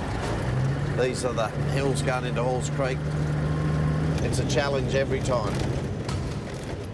Steve's going to have to call on all of his truck's 18 gears. You go from 6th or 7th or 8th gear down to 2nd or 3rd, and bang, there's a load straight on. And draw on every ounce of juice from his 600 horsepower engine. Put the power on, you've got to grab a gear. Producing blistering engine temperatures. Up goes the turbo, 450 degrees Celsius.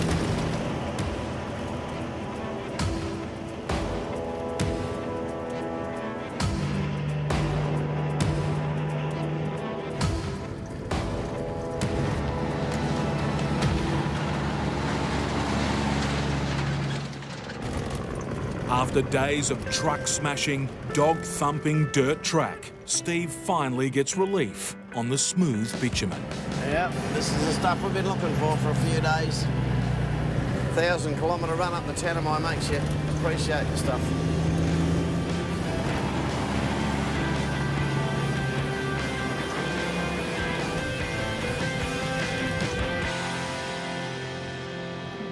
But the Tanami's not done with him yet.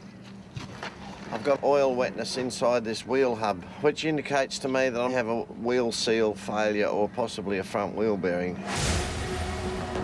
This wheel steers his entire truck. If it gives out on the road, the consequences could be disastrous. I can't in my own mind load this road train up. You blow this thing. Best case scenario, you blow this thing, you've got a blown out tyre and a buggered front axle. Worst case scenario, I don't even want to dwell on.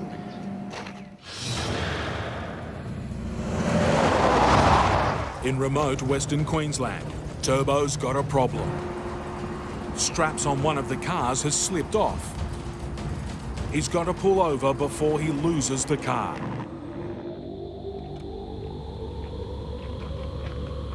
Hang on. I put the strap over the top, didn't I? Yeah. It's a puzzling Houdini act. This car is a magician. He can't afford any further escape attempts. Customers are waiting on him. And adding to the pressure, his mate James has to make a flight home for his karaoke business. I've got to be out of Darwin in the next, say, 30 hours. He's counting on his best mate to get him to the airport. And if we can't be back on Saturday, they're going to say, well, look, we'll find somebody who can do it. A quick pit stop, and they'll be on the road. How are ya? Yeah. No. It's Takai. Swipe the card. Comes up stolen. Oh, shit. The card is blocked, and so are they.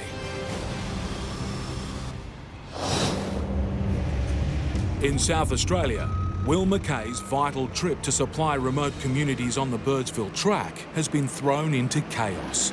You start getting a bit stressed when it all rocks up late, and of course everyone wants it on. Deliveries to the truck yard haven't turned up. Always something comes along the stuff shop. Will's dad is determined the family's reputation isn't damaged. You just got to get it there however you can. Finally, the supplies arrive. And the race is now on to make it all fit. This perishable freight must survive extreme desert temperatures. Yeah, we have to run the fridges all the time because it's, 50 degrees outside. And if it stops, then you either got to fix it or it'll go like hell to get there. Just getting the last one in. It looked like we weren't going to get it in, especially when shit starts coming up late. Got there in the end. They don't like it when you leave anything behind. It's been a long day, but Will's journey is just beginning. He wants to make 500 kilometres before he stops for the night.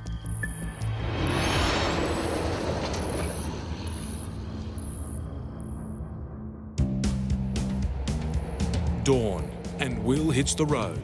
He's 100 kilometres from his first delivery. It's just 6:15, so looking pretty good for time.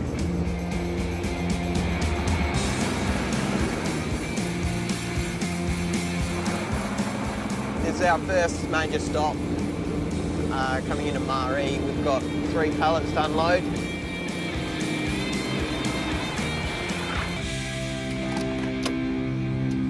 For pub managers Phil and Maz, Will is a very welcome sight. Yeah, you're right, Phil. It's like Christmas when Will turns up.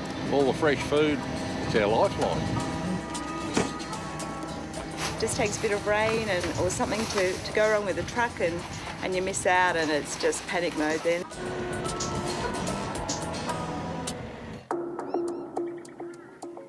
Before Will sets off on the notorious Birdsville track, he must check his tyres. Too soft and they'll be at risk from tyre slicing rocks. Make sure all your tyres are pretty good before you go on the dirt. But there's a problem. Got a flat tyre, it's just gone a bit doughy, so I'll just better put a bit of air in him.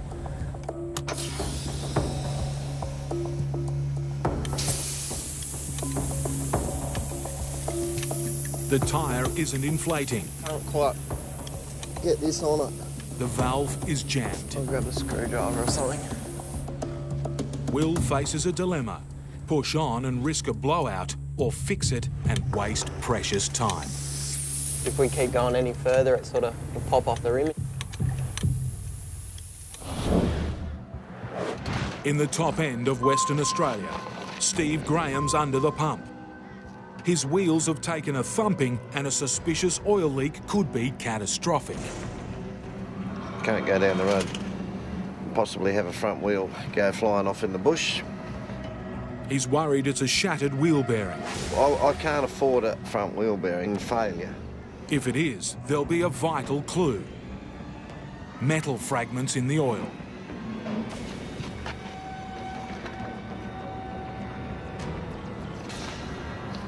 There's no metal in that oil. That's good. That's good. If that wheel bearing was chopping itself to pieces, this oil would have shiny particles in it. I'll simply top up the oil on this hub and keep an eye on it.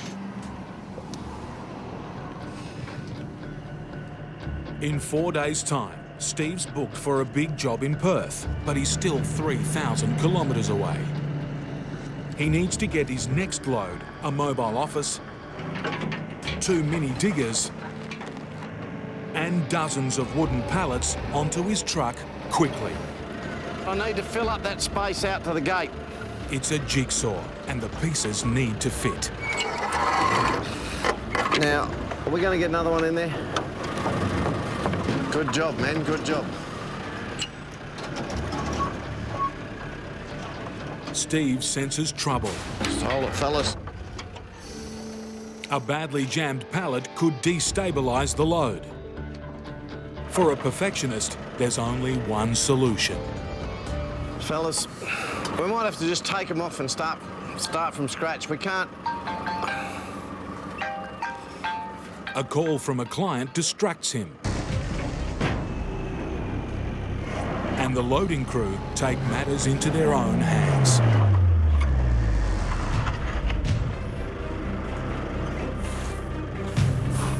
The forklift is bogged.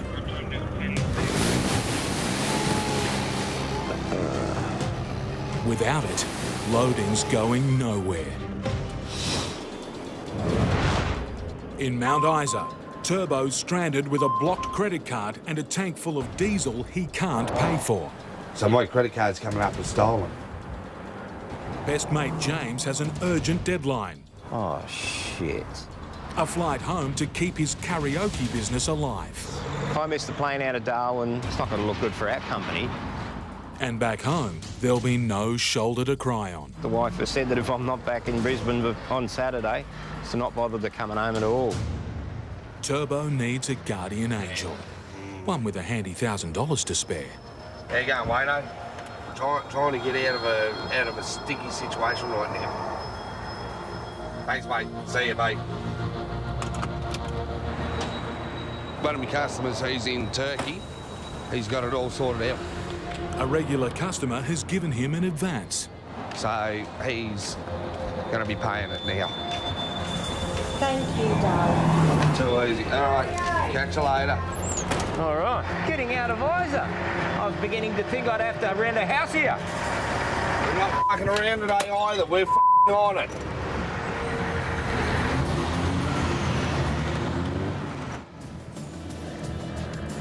After a lucky escape, the boys can finally start eating into the 1,600 kilometres ahead of them. Cheese, grated carrot, beetroot, chicken and then ham. They'll need to drive through the night. Turbo takes the day shift while James gets some kip.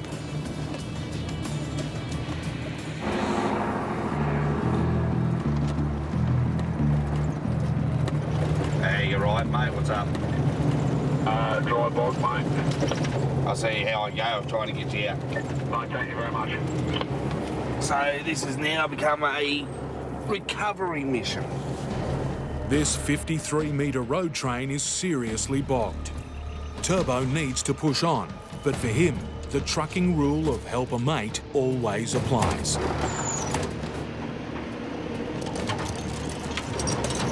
Righto, mate. Roll them trailer brakes off. Brakes off. You ready?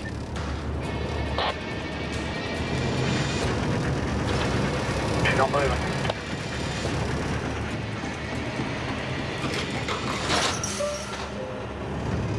Sake. This truck's going nowhere. And if Turbo doesn't leave soon, neither is James. At the beginning of his vital desert run, Will McKay's delayed. Held up by a jammed tyre valve. You can see from here there's a bit of dirt and shit stuck in the valve. If the tyre's too soft, he risks a blowout. Where we're going, especially on the stone of the Bursville track, really cut the tyres up sort of thing. The rock really sort of just melts it. It's like hot knife in butter, really. It's just a bit bent down a bit, so I can't quite get this on it.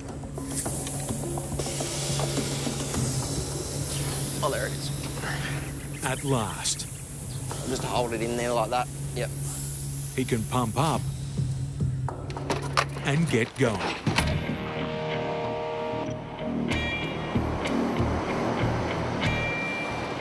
But this fix has eaten up valuable time, and his next customer can't afford to run dry. I can't muck around too much now. I'm not wondering where I am. Next stop, the Mangaran pub. To get there, he must conquer the Birdsville. A treacherous 600-kilometre dirt track lined with tyre-shredding rocks.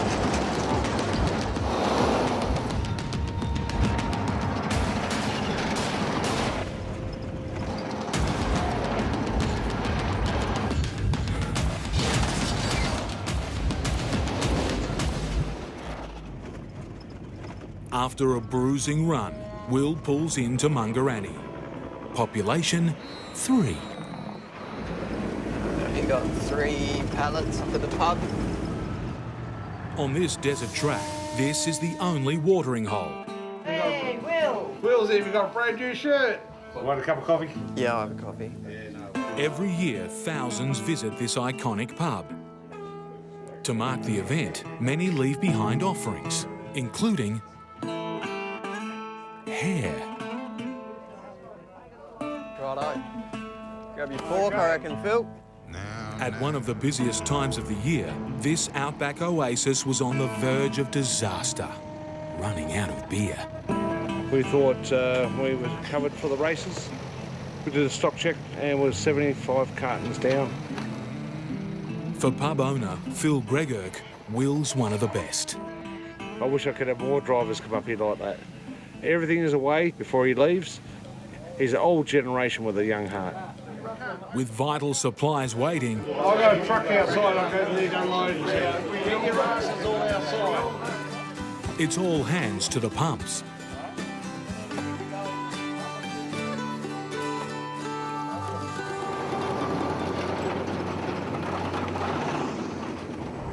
Will's got to keep moving. His next stop is desperate for fresh food.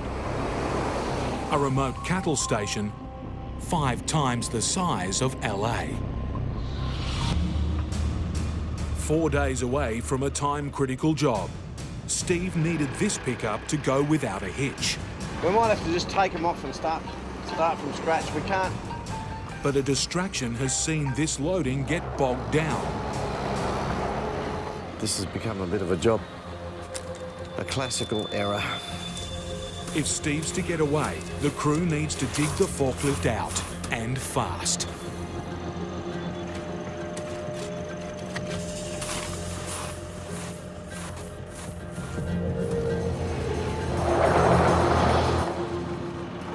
That's it, nicely done. That's lovely, fellas. Beautiful. Thank you, mate. Steve knows this load will move. It needs to be well secured. You do have to be serious about putting plenty of straps on it.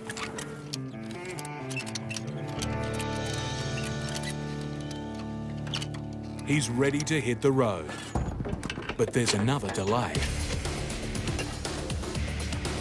No one loves changing tyres.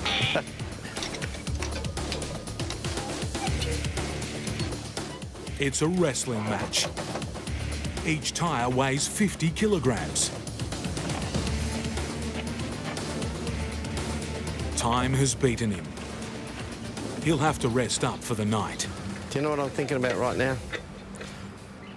All the flavours cold beer comes in.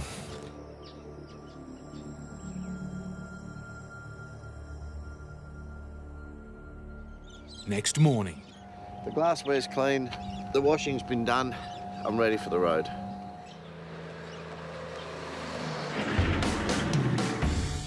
Steve's got 3 days to cover 3,000 Ks if he's to make a big job back in Perth. From here on, he needs a smooth run. But the troublesome load is back to haunt him. I don't like the way that's starting to move. It's actually moved out a fair way. Just 50 kilometres in, and it's already shifting around. A danger to Steve and other drivers. You can't be going down the road dropping pallets on people as you go past them, so...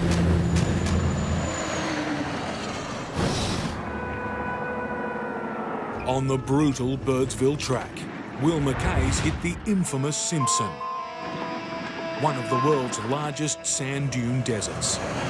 Through here, you see is red gib, a flat rock, just flat, goes on for miles, and then all of a sudden, out of nowhere, there's a sand hill. Out here, temperatures can reach over 50 degrees. Break down and things can go horribly wrong very quickly. You've got to make sure you've got plenty of water and food just in case you break down and get bogged. 3 years ago, a man perished here just hours after getting bogged. Even though I'm out here all the time, you just sort of can't get complacent. Will has one last drop-off before Birdsville, a 1.6 million acre cattle station. But to get there, Will must conquer a series of truck-stalling hills. Go over a big sand hill there, big steep one. Hopefully, yeah, not get stuck. To do it, he must lose weight. You can't be too shy going up them, otherwise you'll get halfway up and get stuck. If he does get stuck, a cattle station desperate for fresh food will go hungry. This one here is really steep. Look, just hard on the clutch, hard on everything. If you miss a gear, it's pretty easy to get in trouble. You just pick a bit of a lower gear and just, yeah, pin the ears back.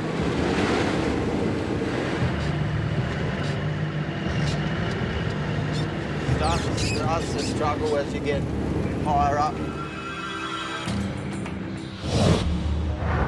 I'm just trying to get this truck out. He's pulled off the side of the road in soft ground.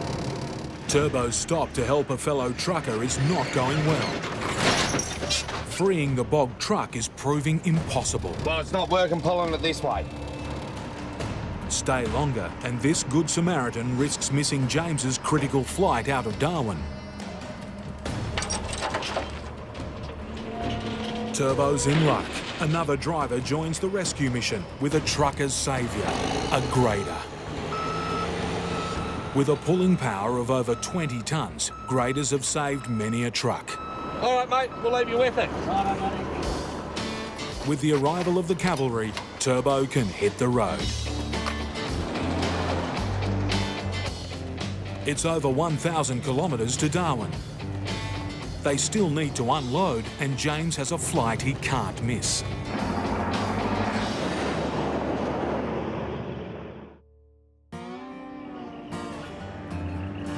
Next day, Turbo and James are within striking distance of Darwin. The hard yards are still to come. Got to get everything offloaded this afternoon.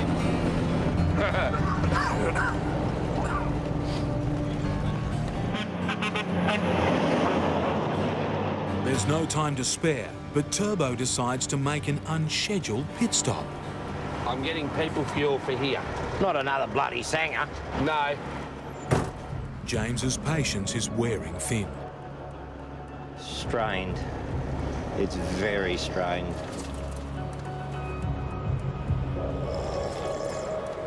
With the pit stop complete, it's a short run to the delivery yard. Turbo's over 8 hours late, and he's got bad news for one of his clients.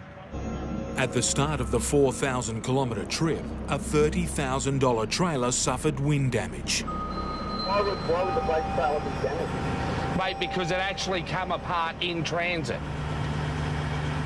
Okay, well, what you can do with it is you can take it back to where you bought it from. And we don't want it. Yeah, we won't take delivery of it then, mate. We'll talk to them and we'll deal with that. Shit. Really f***ing those right now. No delivery means no money, and Turbo's got debts to pay. Hunter, that's f***ing put me $3.5 grand out in pocket. Adding to the stress, best mate James has called it quits. Carries on like an idiot like that, not going to get nowhere. It's been building and building and building, and it's just blown tonight. And call a cab, I can't take any more. Turbo pushes on alone. As James heads to the airport, Turbo needs help. My heart's playing up again.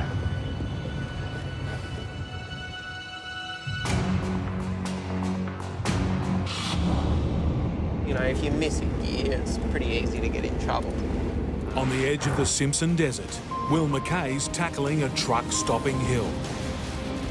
If he can't make it, there'll be no fresh food for the cattle station. It starts to struggle as you get higher up.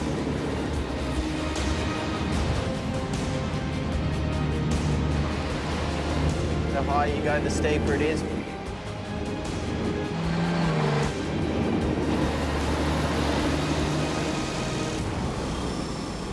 In the clear now. Time to deliver to Pandy Pandy Station. Pretty exciting. Fresh food. It's been a nervous wait for Kylie Morton, who runs the station with her husband. The food truck doesn't arrive, then we've got an 800k round trip to Mount Isa, which is our closest serviceable town. The two of them run a cattle station over 4 times the size of Greater London. Well, my husband does everything out there. I do everything here. Yeah, so it's just the two of us with 1.6 million acres. That's it, is it? That's him.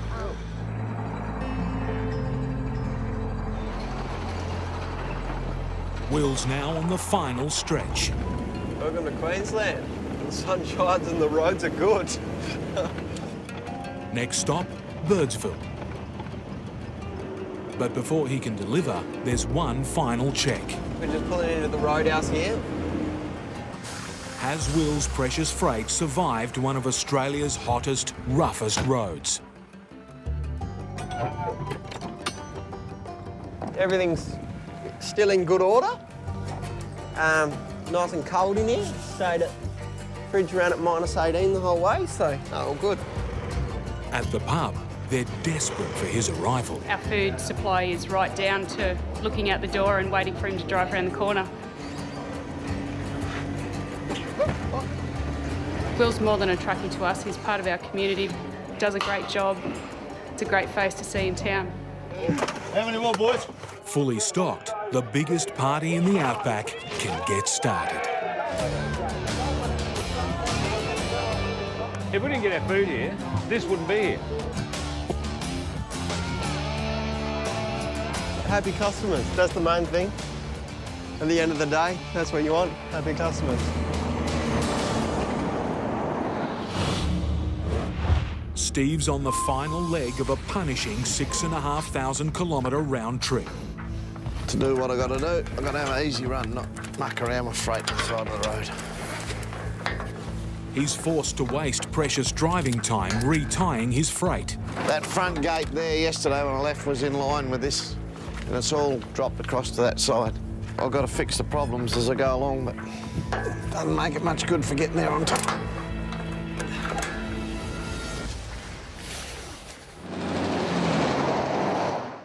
He may be on the smooth bitumen, but now Steve has to deal with traffic. And some of the biggest on the road. Your whole driving attitude changes when you get down south. You've got to stay focused. And we don't want any mingles. This 5.5 metre wide load eats up most of the bitumen. It's a bit of a hold-up, but... Steve's in the hands of the pilots, one behind and one a kilometre ahead. It's their job to guide passing traffic around safely.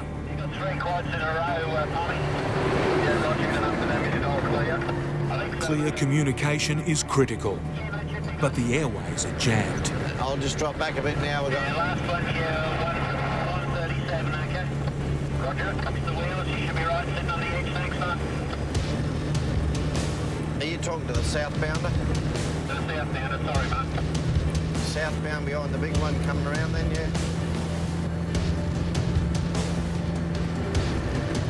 Sorry, northbounder to The pilots called through the wrong truck. I think so, mate. I just checked for the last one. There's a little LV stuck in between them. Roger. We'll take the one back, mate. Yeah, Roger, you got about a K&a half, mate. Right, mate, I'll get it cranked up. Finally, Steve gets the chance to pass.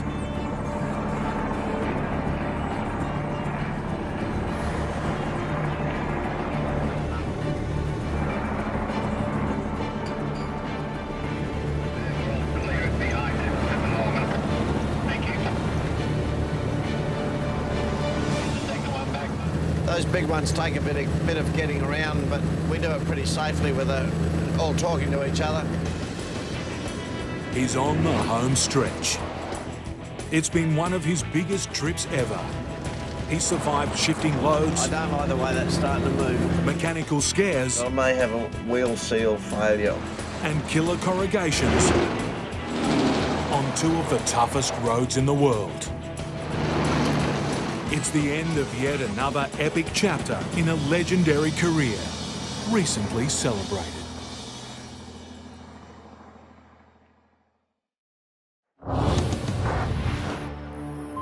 At a delivery yard in Darwin, Turbo's suffering. My heart's playing up again. The physical and mental stress of the trip has caught up with him. His mate's gone, and damaged goods have been rejected. That's put me $3.5 grand out in pocket. He takes his heart medication. Right now, my heart is racing at 1,000,000 miles an hour.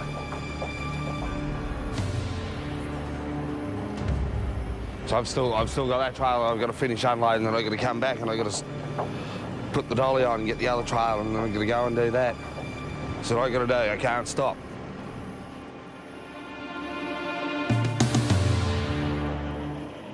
"20 minutes later, the pill kicks in, and so does Turbo. He's ready to deliver the house move.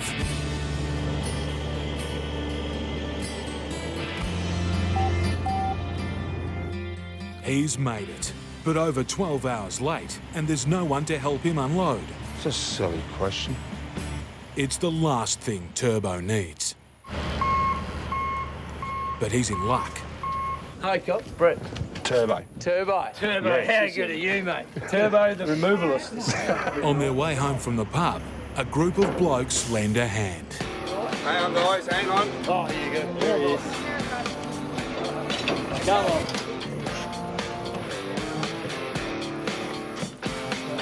For Turbo, this journey has been a roller coaster.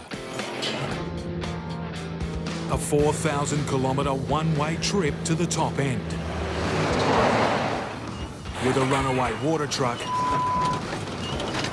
damaged freight, Plastic.